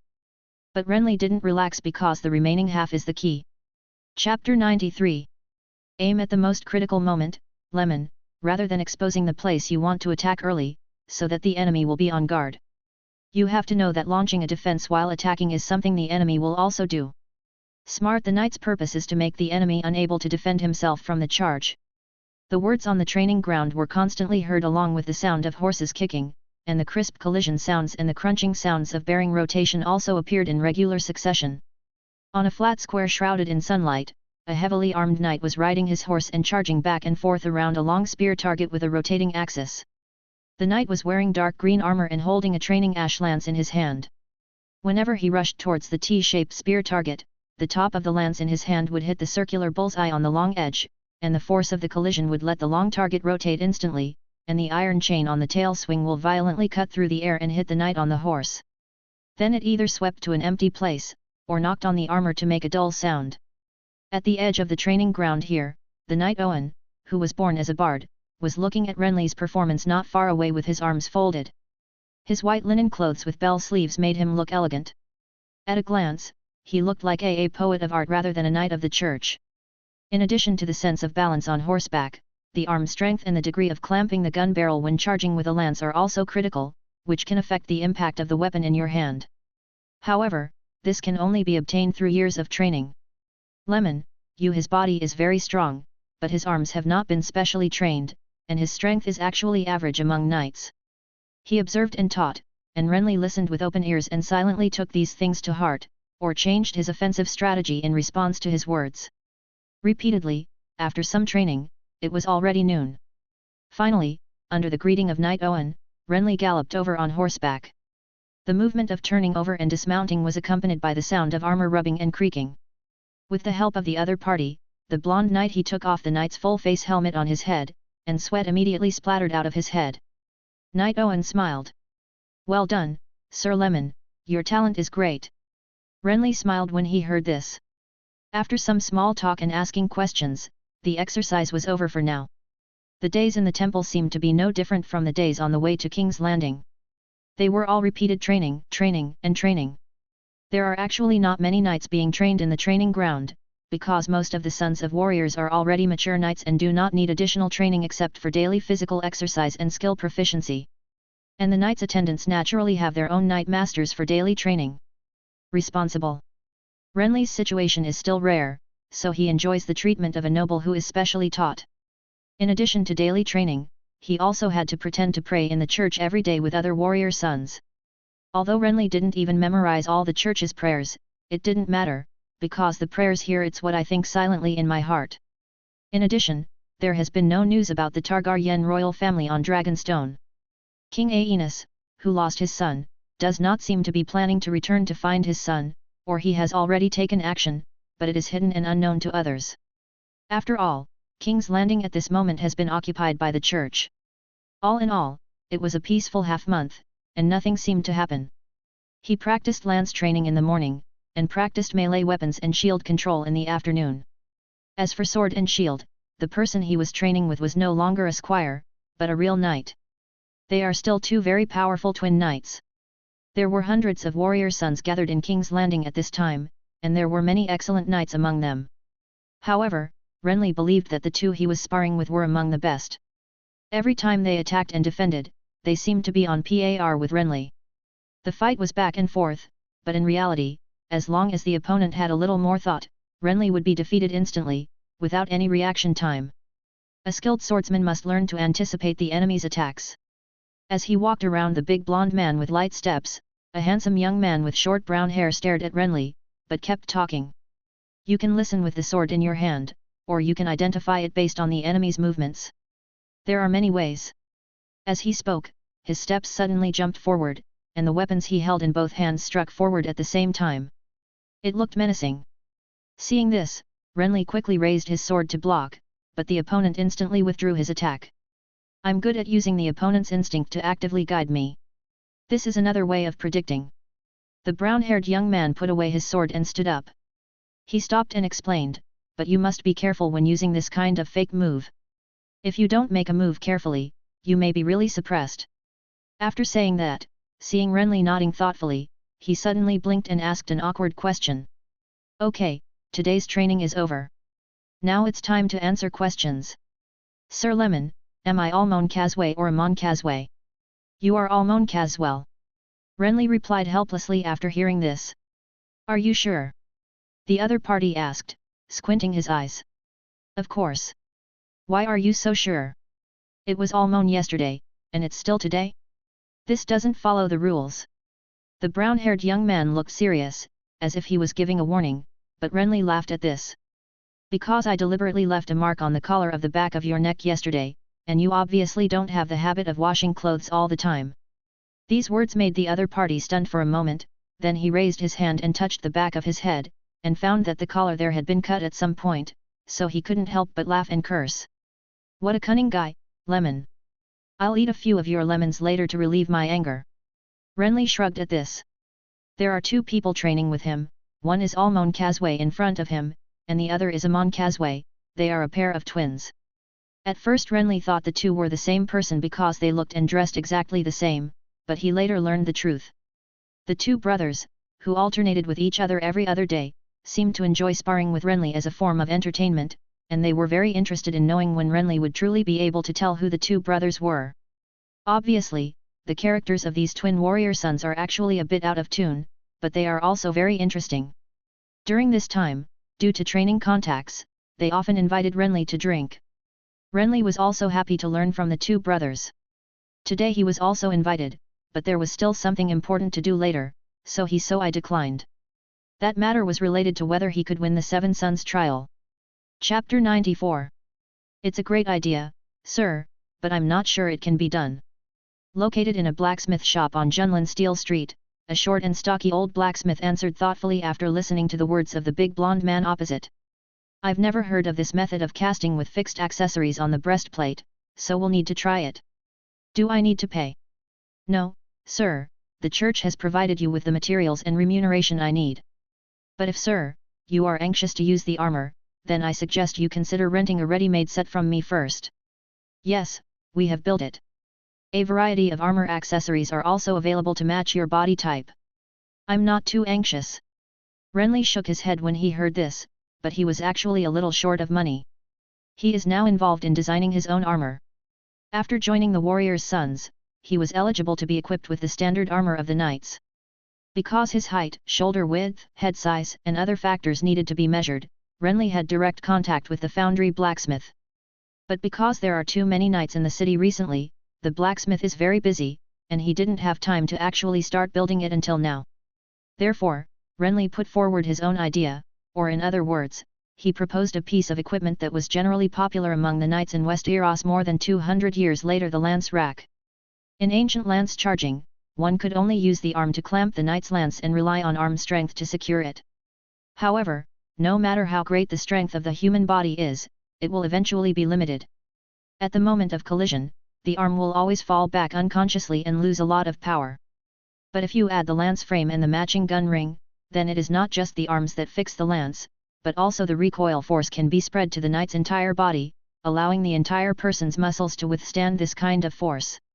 Impact, not just arms. As a result, both the power of the charge and the difficulty of the knight's mastery of the lance are completely different. This was noticed by Renly since he was training on the road to King's Landing. He found that this inconspicuous but crucial armor accessory did not exist in the current era, so he used it as a way to win. A great weapon, or an important way to make up for shortcomings. The blacksmith in front of him was very experienced, and he almost guessed the use of this thing as soon as he heard Renly's words, but he was also very cautious, even though Renly thought this thing was actually very easy to make. Renly didn't want to rent the armor, and the stocky blacksmith didn't take it seriously when he heard this. Instead, he warned, "It may take a little longer, sire. I will ask my son to inform you after the casting is completed." Renly nodded when he heard this, and then said, "I hope Master Derry can keep this secret. Of course, I am a believer in God and a very principled person." The old blacksmith heard this and said without hesitation, "You can tell from the fact that the church only orders armor from me. And you have to know, sir, my son is also the son of a warrior, and we also know honor." Renly was stunned by these words, but the other party smiled and shouted towards the back room of the blacksmith shop, whereupon a bald man with skin tanned by baking came out from behind the blackened curtain in a short while. "Father, what's the matter? This is Sir Lemon, come and meet him." After the old blacksmith finished speaking, the bald man looked at Renly, looked at him for a moment, and he couldn't help but smile. "May the gods bless you, Sir Lemon. I have heard of you. Am I so famous?" Renly was surprised. Seeing this, the other party explained, "I am responsible for guarding the two captives you captured from the Riverlands. One of them always says that you are a monster and a mermaid. He talks all day long and looks crazy." "Yes." As he spoke, the bald young man grinned. "I'm really curious how you scared him like that." "Perhaps the interrogator on the road was a little too aggressive," Renly replied after hearing this. After a few words with the blacksmith's son named Dan, he resigned and left. Armor modification can make up for one of his shortcomings, and daily training can also help him continue to grow, but he still has no idea how to join the trial team. Of course, there is a premise for this, that is, the trial will still happen. Renly is not sure about this, but it is always right to make corresponding preparations in advance. Thinking about this question constantly along the way, Renly soon returned to the September living area at the top of Rennes Hills. But when he returned to the house, he found that his little attendant was missing. This made Renly stunned for a moment, then he turned and left the house and walked to the lane outside the house. He originally planned to ask if anyone nearby had seen the child, but not long after he went out, he suddenly heard some familiar noises in the other direction. Renly walked away. The buildings in the residential area of the church are very densely arranged. The alleys between the houses are very small and a bit complicated. However, after living here for a while, this complexity becomes much simpler. As he continued to move forward, the sound became more and more obvious, as if it was a child arguing with a woman, which made him speed up his steps and feel a little puzzled in his heart.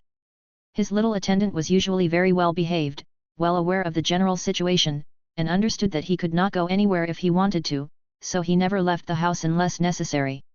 And even when he goes out and meets people, he always looks shy and rarely speaks. Why does it sound like he is quarreling with people now? Feeling strange in his heart, the blonde knight finally turned a corner, and the disputed words were completely unblocked and became very clear. But just at this moment, a figure suddenly bumped into him, letting out a muffled groan before rebounding and falling to the ground. Renly looked down and saw a white-robed nun with messy long black hair. "Are you okay?" he asked, and the other person happened to look up at this moment, and Renly saw a pair of very special eyes. It was a pair of eyes with molten gold irises hidden under messy black hair, bright and alert. This unique color made Renly slightly startled, but the other person quickly got up and ran away. He didn't have the chance to observe more, and Renly felt a little regretful for no reason. Then he suddenly saw an agate leaf necklace left on the ground where the nun in front of him fell. Renly frowned when he saw this, then bent down to pick up the precious necklace, and at the same time raised his eyes to where the noise came from. Under the shadow of the wall, a boy Aegon wearing a set of coarse cloth was arguing with a middle-aged nun with a nun's scarf on her head. His face was serious and his words were precise. "No matter what, it's wrong for you to slap someone. If you make a mistake, you will be punished, child. This is the rule that the gods have warned us that we must abide by. Then tell me what mistake she made, good nun." "I can't tell you, child, which knight's squire you are. I want to talk to him," the nun said, just in time to see Renly coming forward, so she hurriedly asked, "Sir, this boy is it your attendant?" Renly nodded in response. "Then you have to discipline him well. Impulsiveness is not a quality that a qualified servant should have. It's obviously you who is hitting someone, why do you blame me for being impulsive?" The boy asked in astonishment. "You bully others, so I won't be impulsive if I come to watch the fun." "She is a sinner, child. If you don't understand, you can ask your master. Do you always make excuses like this when you bully others?" The bald boy hugged his shoulders and said, "Before you hit someone, tell her that she is a sinner, and then you will be justified in beating her?" "Okay, why is she a sinner? I asked you many times and you didn't tell me. Now that my master is here, you should tell me now, right? I can't tell your master about this. The middle-aged nun's face turned a little red, showing a touch of embarrassment and helplessness. Renly was a little curious when he saw this, but he didn't mean to ask further questions. Instead, he patted the boy's shoulder and handed the necklace in his hand to him. Looking sideways at the necklace, the bald boy's expression instantly became surprised. "My necklace?" As he asked, he reached out and touched the opening of his pocket, but found nothing. "Why did it end up in your hands when I was clearly carrying it in my pocket? Let's ask the innocent sinner you talk about," Renly said, patting his forehead. The boy was stunned when he heard the words, and then glanced around, but did not find the black-haired nun who was still here before. So he understood instantly, but he was not angry or ashamed, but was a little confused. "I rescued her, why did she steal my necklace?" Chapter 95. Although he felt very dazed at the time, the servant Yi, who had recovered from his emotions, was very angry that he had been tricked. Although he didn't say anything on the spot, he seemed to be getting more and more angry after he went back, so he started the next day. He ran out to inquire about the situation, vowing to find the young nun and question her on the spot. Obviously, the peaceful days during this period made the young prince of the Targaryen family relax a lot. Renly did not comment on this. Although it would increase the risk of exposure, it was very strange to lock his own servant in the room all day long. After weighing the pros and cons, he felt that the little guy had his own reasons, so he did not stop him. Moreover, he was busy training on weekdays and was panting from exhaustion every day. He really had little interest in these trivial things. Egg's efficiency was not low. After Renly returned to the house after training the next day, the little guy began to chatter and answer questions without asking any questions. Her name is Rhea. The boy, who was sitting on the dirt floor of the house and cleaning his mail armor with a sand bucket, couldn't help but say after seeing Renly returning, "I grew up here, and I live not far from us." "No parents?" Renly asked smoothly, taking off the sword from his waist and placing it at the base of the wall. "I heard he is an orphan." Egg replied, "An old nun adopted her, and then the old nun died." As he spoke, he wrinkled his nose and said, "I heard that the mute made him angry to death." "Mute?" "Yes sir, she is mute," the boy said, a look of disdain on his face. "She's mute, weird and bad. She always likes to steal people's things. I thought about it, Jazz, let's not go to question her. We can't expect a mute to apologize, right?" Apparently, the necklace incident had made him completely disgusted with the nun named Lya, and his tone seemed rude. However, Renly had no intention of questioning him at first. He just nodded when he heard this. He felt that he might be a very strange person, but he didn't pay much attention to it. After all, there are many weird people in the world. But what the boy said next unconsciously attracted his attention. "But she is really a very bad person, sir. Not only does she like to steal things, but she also likes to cause destruction.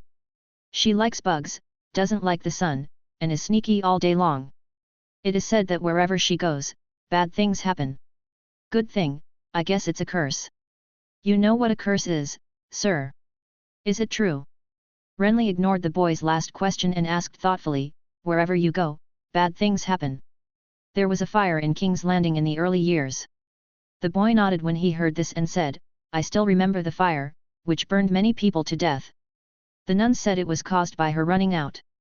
In addition to this, there was also a riot in Flea Bottom, and many people died. I don't know about this, but I heard that it happened after she appeared there. If you put it this way, how come nothing bad happened in the church? Maybe it's because of the gods in heaven." The boy answered without hesitation. "Do you believe in God?" Renly glanced at him strangely. "My father believed it, and so did my grandfather. Why don't I believe it?" The boy said, "But this has nothing to do with the church. I don't think the church can represent the gods in heaven."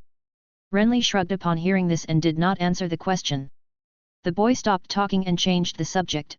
"Sir Lemon, do you think my father sent anyone to rescue me?" "There should be," Renly replied, "but the current situation in King's Landing is special. Even if you send someone here, it won't be too obvious, so the chance of you being found is very low." He didn't have any worries when he said this, and he wasn't afraid that the little guy would just run away. "Although I have always had the idea of exchanging this little guy for a dragon egg, this idea is not strong." Rennis and he were old friends, and although Renly didn't have the same feelings for him as the other person, he still regarded him as a friend. Now facing the descendants of this friend, it was difficult for him to have too much emotion. A utilitarian mind, especially in the hills of Rennis and inside this temple of remembrance. After long-term contact, the boy could obviously detect some of the attitude of the blonde knight, so he gradually lowered his guard against him. Especially recently after he discovered that his parents had not come to look for him at all, he has become more honest. Unlike the situation where he always talked back at the beginning, he can now take the initiative to help clean the mail armor as a proof. But this is actually what a servant should do. Can't we take the initiative to find him? After listening to Renly's words, the boy asked hopefully. Then where do you think we should look for it? Who should we look for? The boy was speechless, and then said in a reluctant tone, "Why didn't my father come to save me in person? Riding a dragon, so what if the entire city of King's Landing is filled with people from the church?" Renly shook his head. He couldn't understand this matter. Logically speaking, no matter how weak he was, as a parent, he couldn't remain indifferent to his missing son, but that person didn't have the slightest reaction. A bachelor in the original history analyzed that the reason why King Aenus never rode a dragon to frighten his enemies was because his mother's death in Dorne left him with the shadow of riding a dragon. But in this changed era, it is a bit incomprehensible that he is still so weak. This issue was not discussed for long. Renly, exhausted physically and mentally, fell asleep on the wooden bed, while the little squire egg silently washed his mail with a sand bucket. His tense face showed that he was not in a good mood. The next day was another normal training, but Renly ended the afternoon training early because he needed to confirm some things. After returning to his residence, Renly took off his armor with the help of the bald squire, changed into normal light clothes and went out. Rennes Hill, covered by the sun, seemed like a world of high mountains. When you were in it, you could faintly hear some subtle noises from the surrounding urban areas, the shouts of knights, the restlessness of horses, the prayers of believers, and various other trivial sounds. The current King's Landing has been occupied by the church, and even the royal Red Castle has not been spared. The warrior sons in the city seem to be very leisurely every day, but there seems to be an undercurrent among the church's top leaders.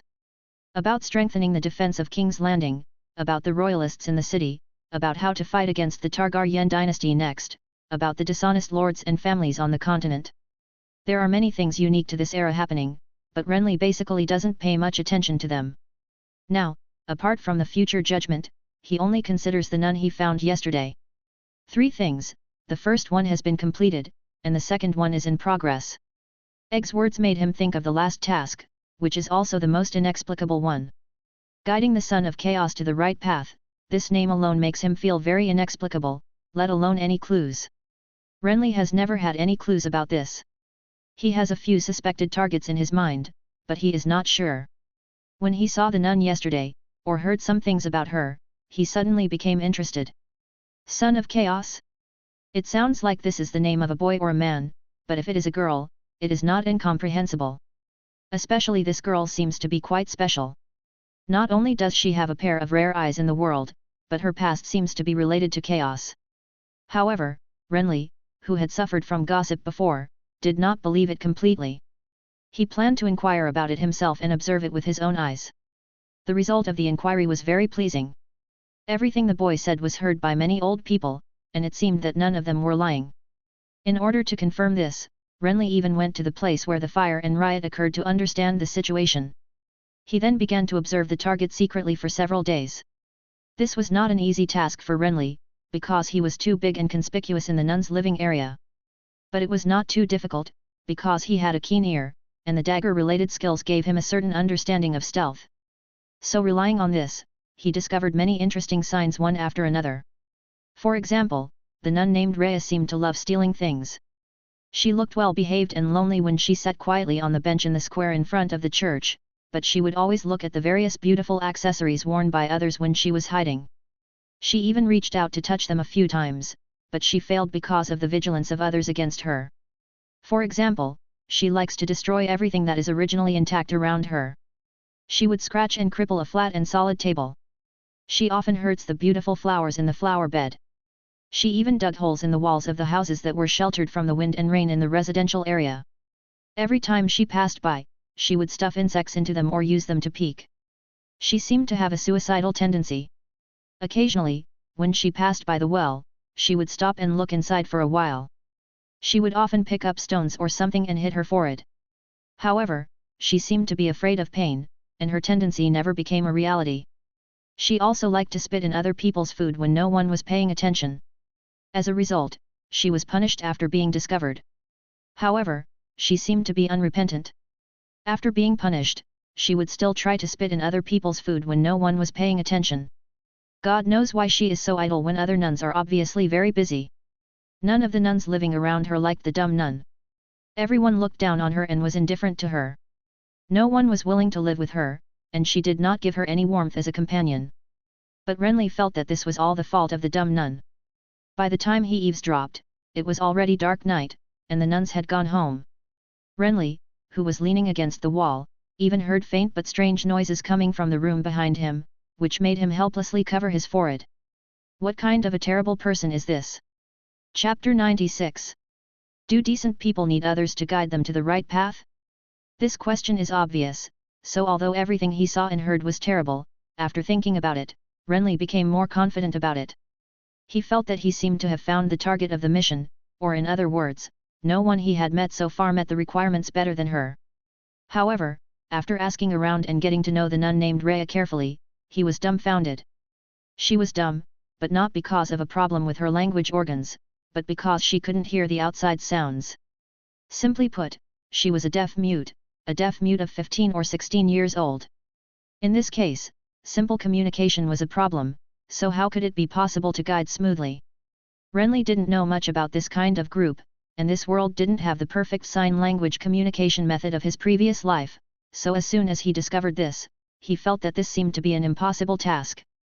But he was a little unwilling to give up just like that, so although Renly didn't start to act in the next few days, he still kept observing the target and thinking about countermeasures every day. Everything he saw and heard was still terrible, and even severely hit his self-confidence, but Renly also discovered some of her life patterns. For example, every morning she would run to a chair in the square in front of the cathedral and sit and pray for about 10 minutes. At this time, she looked the quietest. For example, she really liked all kinds of small insects. Every day she would go around and catch insects and put them in her own small jars. She was like a treasure. For example, no one disciplined or cared about her, but she never left the cathedral and always lived in the area at the top of the Rennes hill. Although she often stared at the outside world in a daze, she looked eager.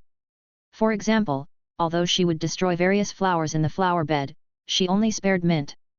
Renly initially thought that this might be because she only liked mint flowers, but later found that she did like mint, but she liked it in the form of eating.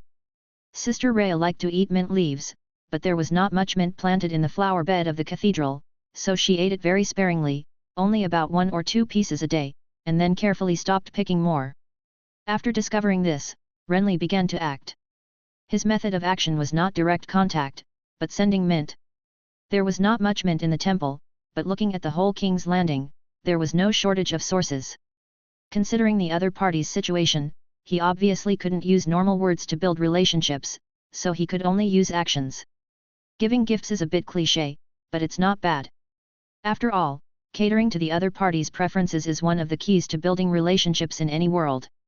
Since Renly's goal is to guide the other party to the right path, being able to talk to Sister Rhea is naturally a prerequisite.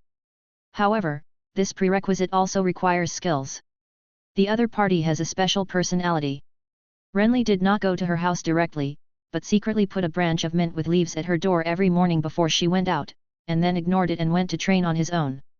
He did this very secretly, but he didn't hide himself deliberately. There was no movement at the beginning, but later every time Renly went to deliver, he could vaguely feel that there was a pair of eyes secretly watching him behind the window in the house. In this way, a week passed, and Renly found that every time he passed by Sister Rhea intentionally or unintentionally, he would attract her attention. This seemed nothing, and anyone would be surprised when strangers continuously gave mints. But this paved the way for the next contact. So after a secret observation, he found that this mean girl had stolen something from someone else again and was discovered and was being slapped, so he jumped out directly. Although the hero saving the beauty is too cliché, cliché does not mean it is not useful, or why this strategy has become so cliché, it is because of its practicality. So, under the bright sunshine, the heroic blonde knight grabbed the raised arm of a middle-aged nun, and at the same time, his tall figure blocked the petite nun, and asked knowingly, "Being mean is not a virtue, nun, what did she do wrong to deserve your beating?" "She stole my headscarf, sir, she is a thief, always a thief, not innocent at all." The attacker was very angry about this. "Stealing a headscarf? But I saw that your headscarf was still on your head." "Of course it was my other headscarf, sir, that was stolen by this little bitch. If you don't believe me, look at what she is holding in her hand." I only saw that she was holding her own headscarf, not. According to the normal sequence that Renly expected, after a conversation, he would have started to make some initial contact with Sister Rhea. Unfortunately, before the routine was finished, a burst of hurried footsteps suddenly sounded behind him. Turning around, the slender white figure had already run away quickly, and there was no need to pay attention to what was going on here.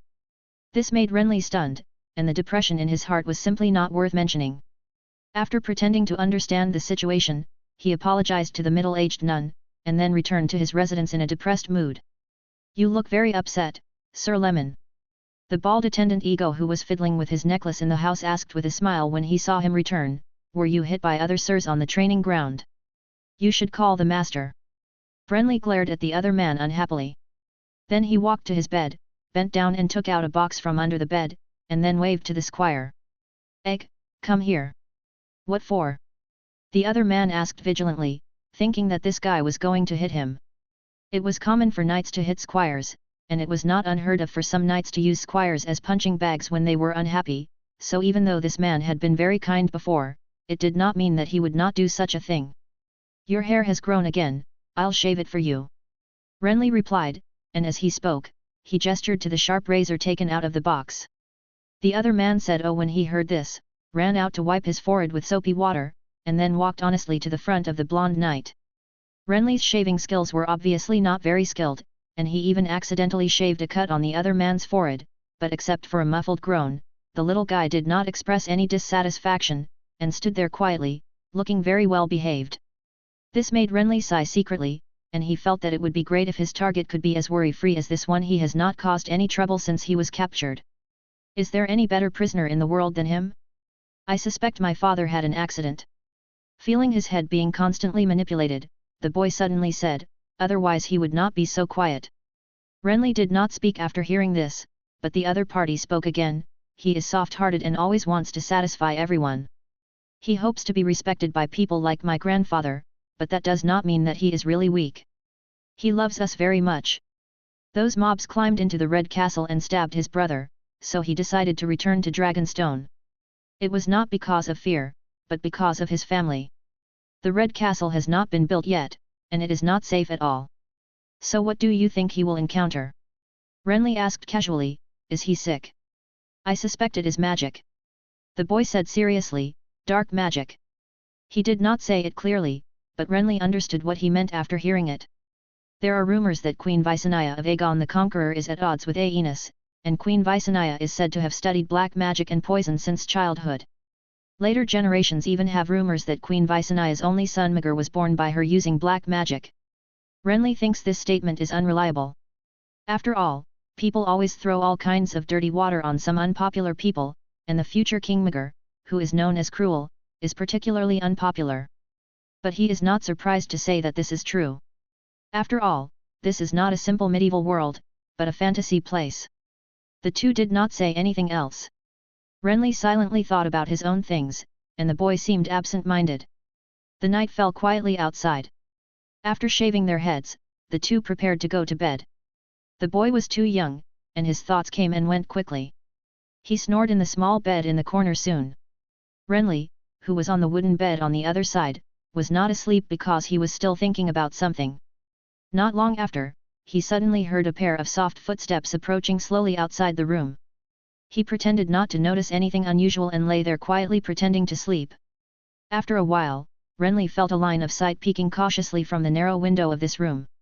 Chapter 97. The shape and layout of the houses in the residential area of the temple are generally simple. The only window is narrow and long, not very eye-catching, but the moonlight is pouring in from the window, shining on the dirt floor of the house, leaving a light spot. So when someone is spying, the shape of this light spot is seriously affected. Renly, who was lying on the bed, could clearly see this with his eyes squinting, not to mention that he could hear a trivial noise. However, he did not act rashly, but let the person outside secretly look into the house until a cautious footsteps went away soon, and he opened his eyes completely. After sitting up, Renly touched his chin, then put on his boots and walked out the door. Originally, he just wanted to see the situation, but after going out, he found that there was a pale yellow unknown wildflower at the door of his house. This situation made him stunned, and then he couldn't help laughing. Is this a return gift? Bending down to pick up the flower, Renly pondered. A wildflower was useless to Renly, but the meaning behind it made him feel relaxed. Originally, he was a little shocked by what happened during the day, but now it seems that the nun is not ignorant of making friends. Holding the flower and looking at it for a few times, Renly turned back to his room and put the flower on a whetstone on the windowsill. He then ignored it and went to bed. The next few days were still the same.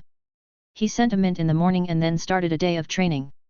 At night, he pretended to sleep, and then the girl would sneak over to look at him for a while, and then leave various objects. The other party's return gift was not limited to flowers, but also pebbles, a branch, and even insects wrapped in leaves and crushed to death. God knows what the other party was thinking to send such things, but Renly thought that it was better to send it than not. The little nun was a very strange person, and he knew this a long time ago. This way of communication was very special, but Renly did not think of breaking the tacit understanding for the time being, but kept it going like this, inexplicably having a unique sense of fun. The change happened in a sudden encounter. Renly was walking down the road below the hill, but he found a white-robed nun chewing mint leaves in her hands on a chair at the end of the cathedral square. When he looked over, she was also looking at him, which caught Renly off guard, but he still changed his direction appropriately, and then walked in front of her under her slightly vigilant and timid gaze. "Hello, Rhea." He greeted her, but she didn't respond after he finished speaking. Then he remembered that she couldn't hear what he was saying, so he thought about it, took out a yellow chrysanthemum from the lining of his upper body robe, turned it around, and then put it away again. This made the other party smile, and although her face covered by messy black hair was not clear, she could still see that her cheek with a few freckles was slightly red, and the edges of the mint leaves in her hands were chewed up without her knowing it. She was obviously a little nervous, and looked like a little girl who had never communicated with others before, and for the first time mustered up the courage to say hello to a stranger.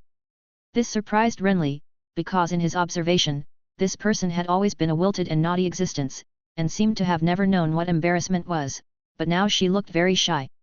However, he did not stay for long because of this.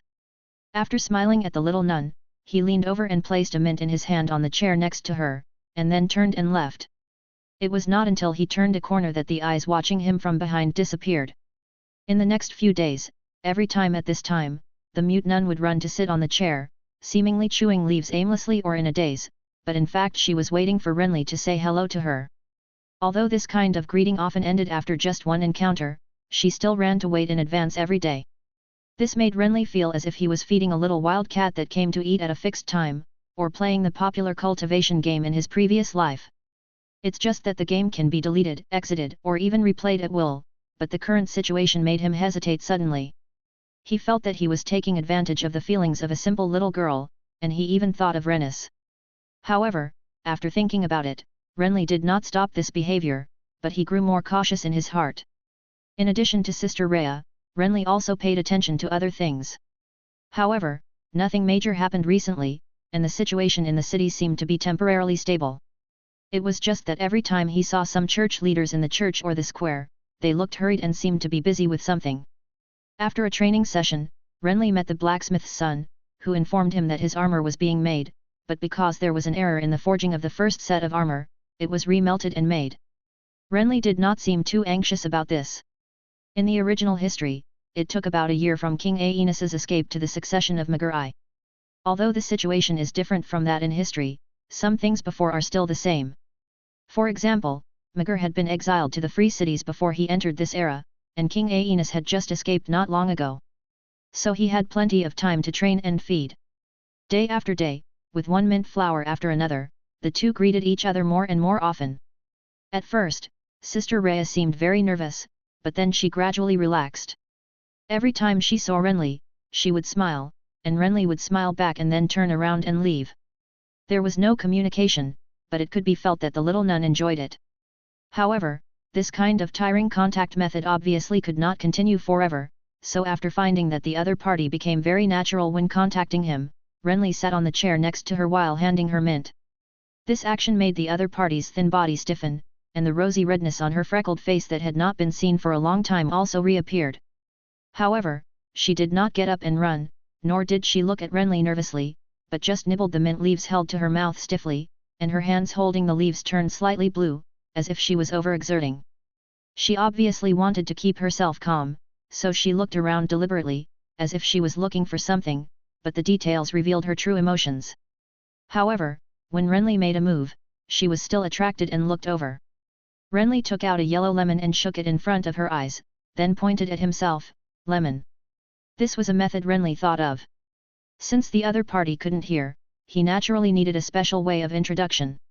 Unfortunately, this person didn't react as he hoped. She was stunned for a moment, then reluctantly let go of the green mint in her mouth and handed it to Renly. At the same time, she took the lemon from his hand and looked down at the orange fruit. Her little face looked troubled. Finally, she raised it to her mouth and took a bite of the skin. She frowned and swallowed it after chewing a few bites, and smiled at Renly reluctantly. Renly was a little stunned by this, then shook his head, returned the leaf in his hand to the other party, then pointed to his chest, and then pointed to the lemon in his hand. The other party blinked as if he understood, so he returned the lemon to Renly and took back the leaf, and forced a smile to him. Renly didn't know what she was laughing at. After the first attempt failed, he had a headache. He really lacked experience in contacting such people.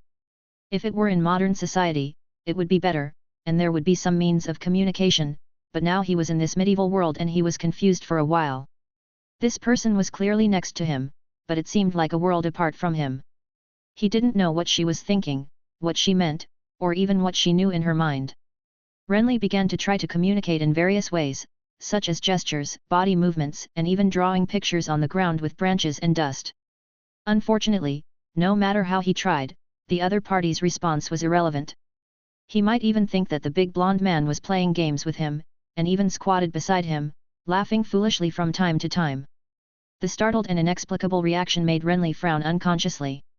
However, it was precisely because of this that the situation became very bad.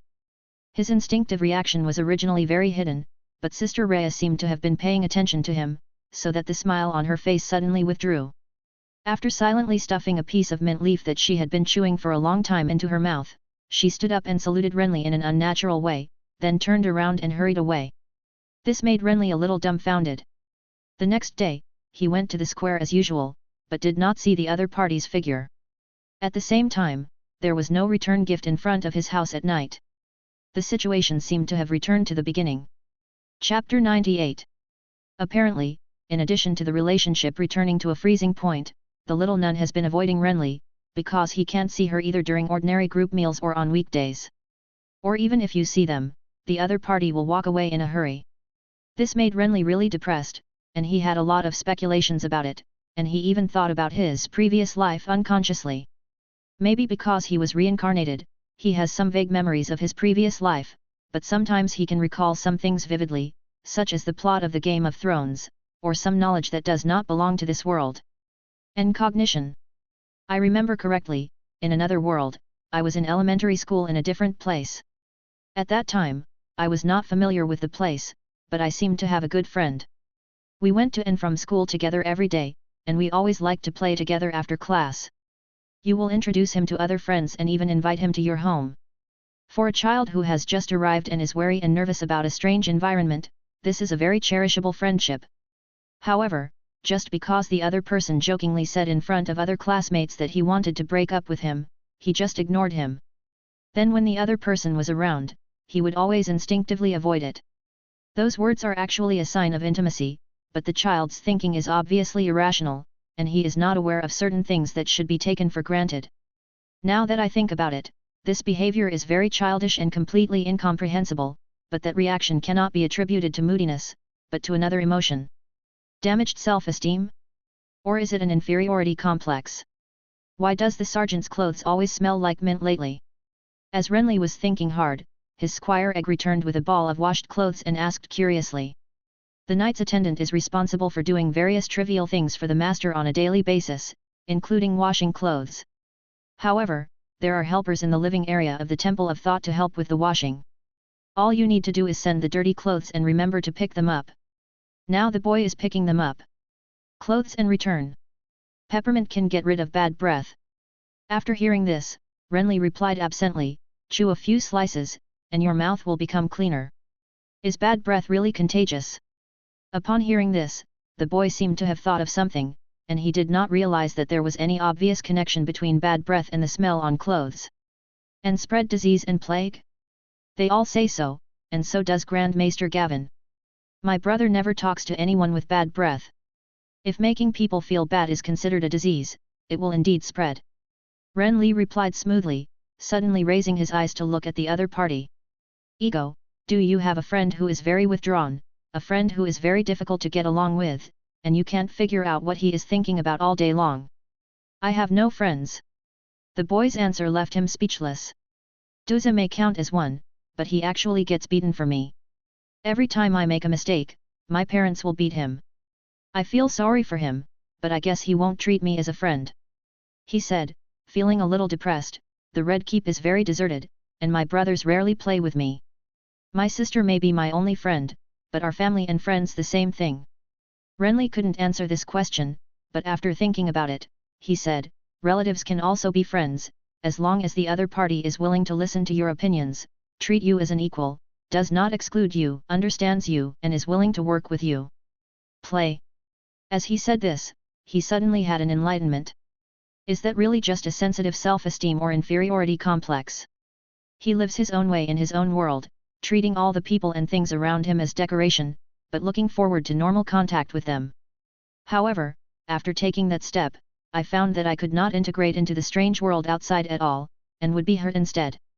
So besides retreating, what else could I do? So the root of the problem is not who I seem to be. He murmured thoughtfully. What are you talking about, sir? I mean you should brush your teeth, egg, you have bad breath when you talk. How can this be? At the end of training the next day, Renly walked towards where Sister Rhea lived. His original idea was to give her some tough time, or to force her away from her unique world, but when he arrived, he found that she was fighting with someone else. Let me go, you little bastard, are you still reasonable after making a mistake? Let go quickly, or I will go to Sister Ada to file a complaint against you. The angry words were quite sharp. An old nun with obvious wrinkles was angrily pulling Sister Lia's messy hair, trying to pull her away, but the little nun was biting another young nun like a madman. She refused to let go of her arm, even though the other person screamed and slapped her repeatedly with the other hand without paying attention, until tears came out of her eyes. This situation made Renly's steps quicken. What are you doing? She set our roof on fire. The young nun's focus was entirely on her bitten arm and slap, while the old nun had time to reply to him. Thankfully we discovered it early, sir, otherwise the fire would have been in big trouble if it had spread. Gods bless you. Renly had grabbed the young nun's arm, which was slapping her randomly. He looked down at Rhea, who was still biting her. He raised his hand and patted her forehead, then took advantage of her looking up and pulled her away to protect her behind him, saying, "She has neither flint nor candle, how did she light it? Who knows where she got the fire from, but who else could it be except her?" The young nun answered angrily, covering her arm with 2 rows of blood marks bitten on it, looking very angry. The truth may not be so. Don't you think it's far-fetched to identify her as an arsonist just based on her reputation? The old nun was a little speechless, but the young nun immediately retorted, "Except for her, no one here will cause trouble. Besides, even if it's not the case, she deserves to be beaten. She has been making trouble since she was a child. If you don't believe it, just ask someone and you will know what bastard things she has done." "Of course I know her," Renly replied, "so I know she has been deaf and dumb since she was a child. I think you should also know this. Then you should understand that she may not understand whether some things are good or bad. How can she not know after being beaten so many times?" The nun asked in surprise.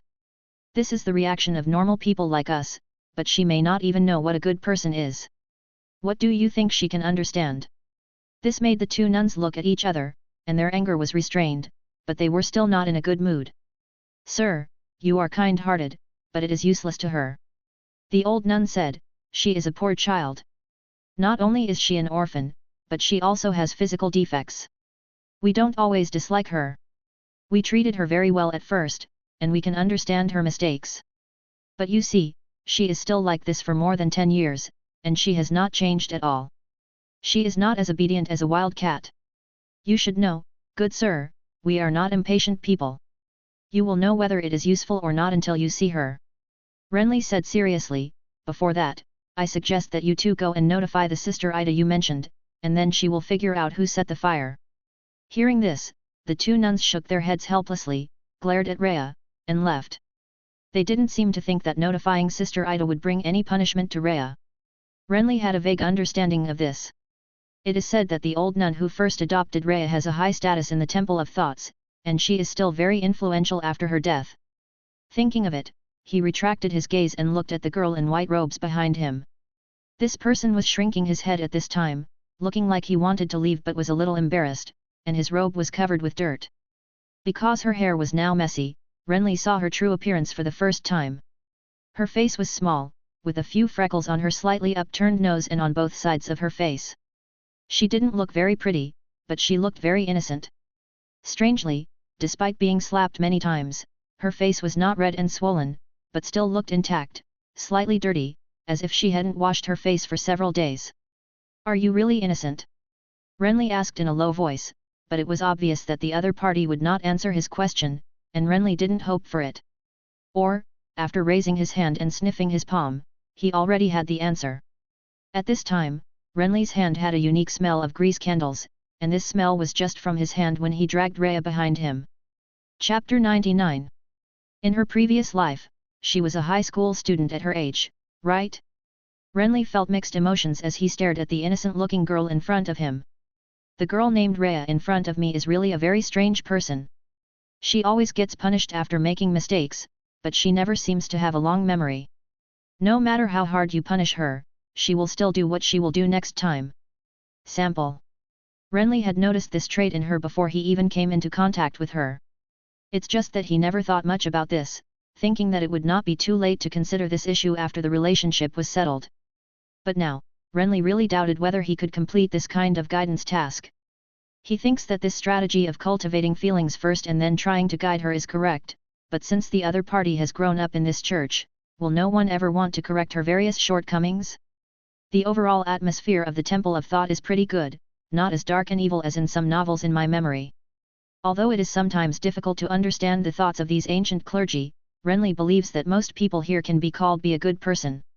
And just like the old nun said before, they are not impatient people.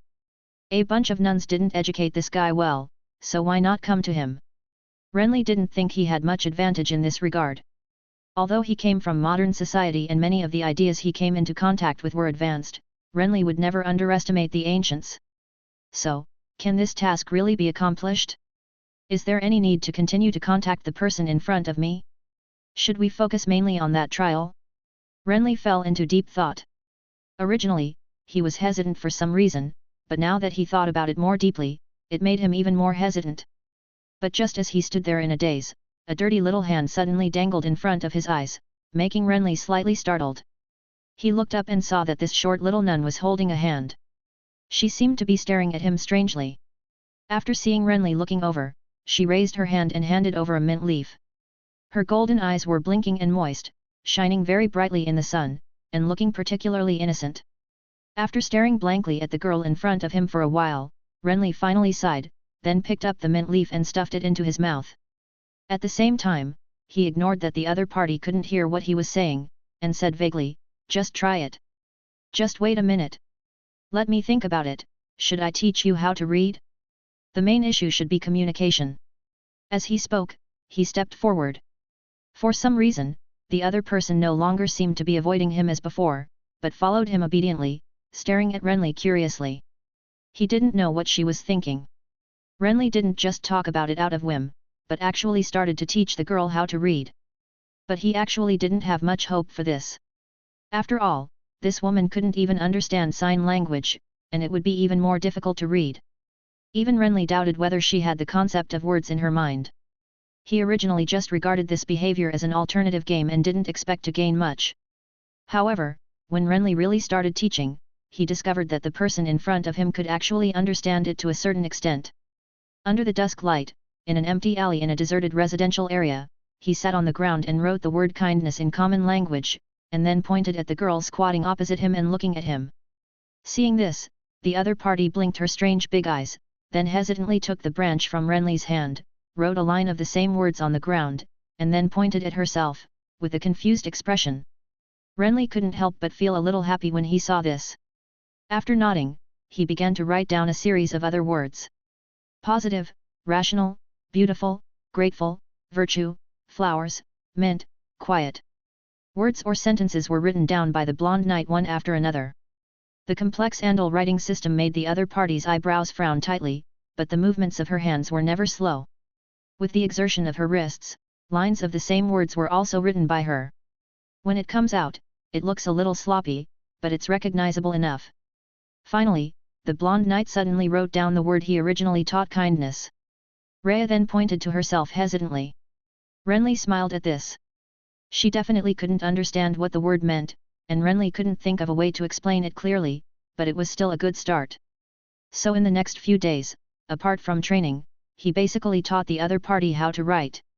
Then gradually, this ignorant girl was able to communicate in some simple terms, such as eating, being happy, hello.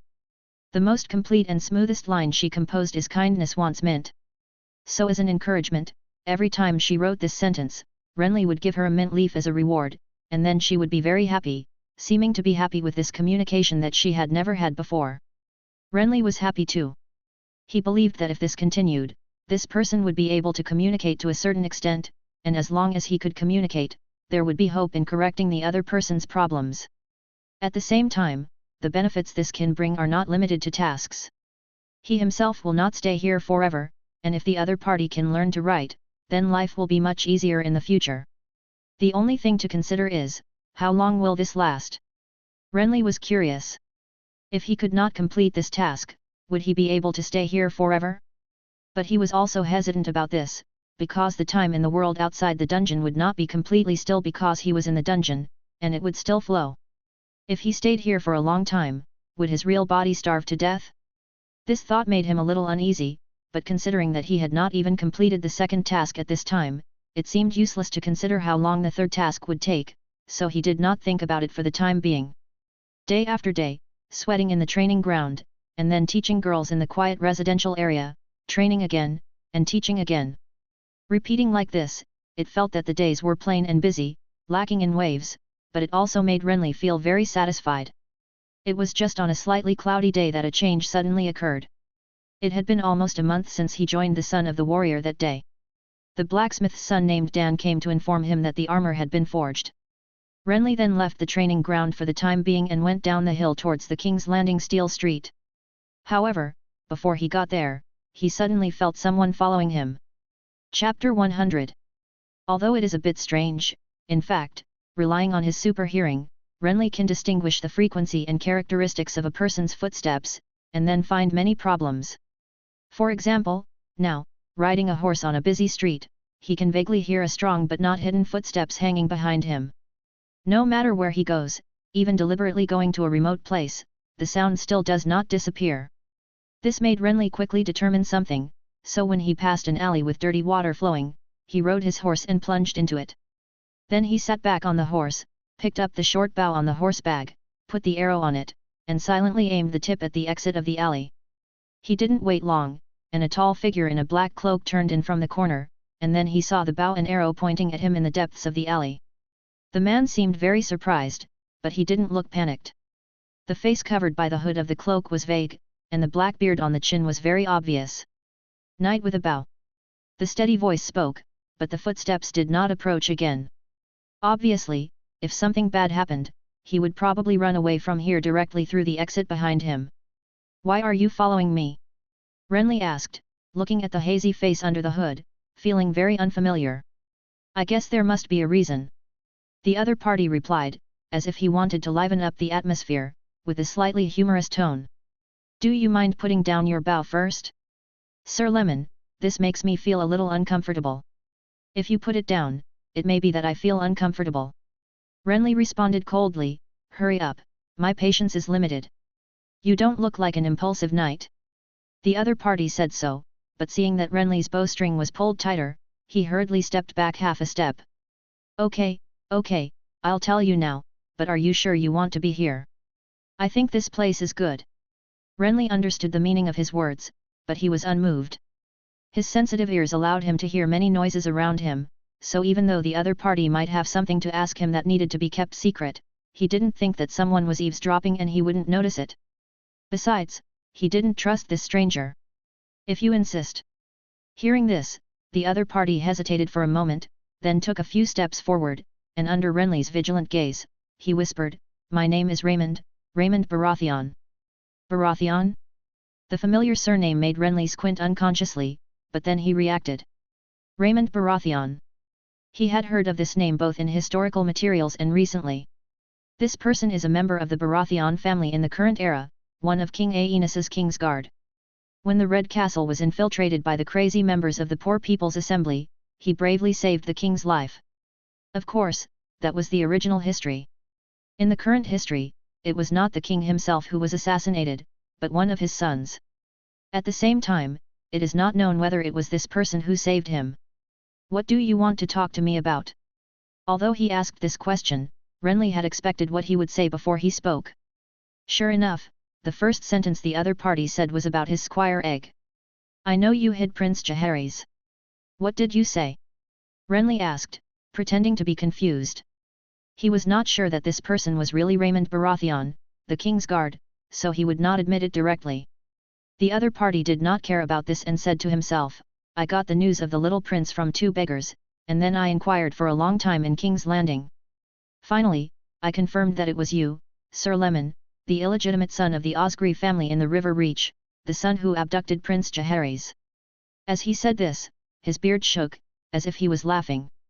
Am I right? So you are going to snatch him from me? Renly asked back. The other party was stunned when he heard this, and then spoke with surprise. You admit it now.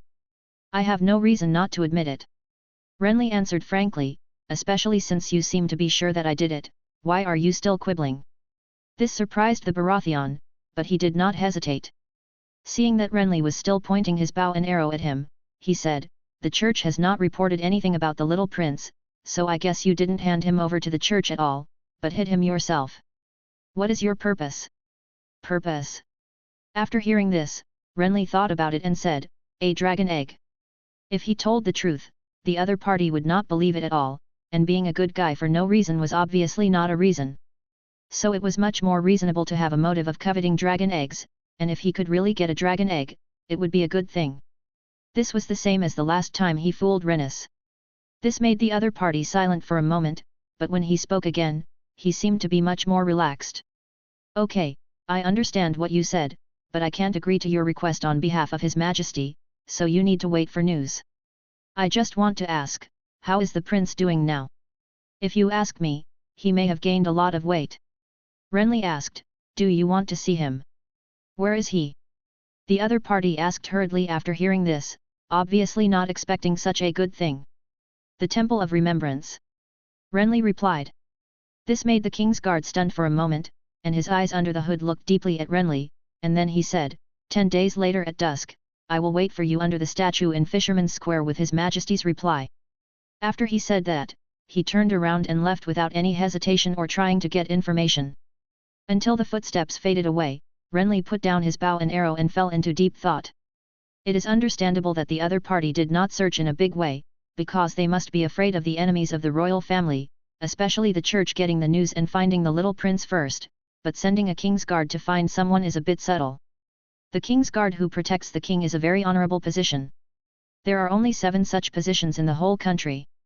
In a sense, each of them is actually no different from a star, and there are bound to be many people who know them. Of course, that was the situation of the king's guard later. At this time, the king's guard was born not long ago, and it is not clear how it is. It's just that as a close person around the king, the chance of being recognized is very high. Renly thought that if it were him, he would not let a king's guard do something that needed to be done in secret, but Aenys did it anyway. Is he really that stupid? Renly did not think that the reason was stupidity, but he guessed that it might be because the king had no one else to use. And if that was really the case, the meaning behind it would have to make people think deeply. Thinking about it, he shook his head, feeling that this kind of game of power seemed to be quite annoying no matter what era. After returning to the September, the squire egg was busy drying the rainbow cloak of the son of a warrior. The little guy stepped on the stool and hung the cloak on the clothesline, and his body seemed a little shaky.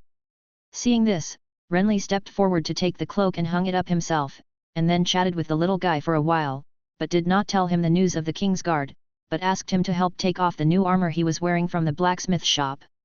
The new armor includes a barrel-shaped helmet, a fitted breastplate, handguards, leg armor, steel boots, and other parts that a knight's plate armor should have. The whole is silver-plated and glitters in the sun. It looks quite handsome and is not much different from the standard armor of the warrior sons. There is only an inconspicuous raised barrier metal on the right edge of the breastplate. The blacksmith made a small mechanism on this point so that this novel part can be put away or put down freely. Renly had done an experiment in the blacksmith shop before, and it felt no different from the lance rack in his impression. Regarding this new accessory, Renly has another idea, but he has not figured out how to operate it for the time being. In the current situation, it seems that there is no need to worry too much. So after taking off the armor, he looked at the sky outside, and then stepped towards an open space in the alley where he usually went. After arriving, the thin figure who was looking around there spotted him immediately, so he rushed over. His face covered by long black hair was full of excitement and pride, and he handed him something. It was a light grey cotton slipper with a pointed front and wide back. The surface of the slipper was inlaid with some small purple garnets. It glowed slightly under the sun, and it looked like it had just been brushed and looked quite clean. But there was only one, not a pair. But Renly was sure that when the girl stole the slipper, it must have been a pair, not one. As for why there was only one, it was naturally because she kept the remaining one. That's right, it was stolen, not her own thing. Although there was no evidence, Renly was very sure of this. He sighed because of this, feeling that he really had a long way to go.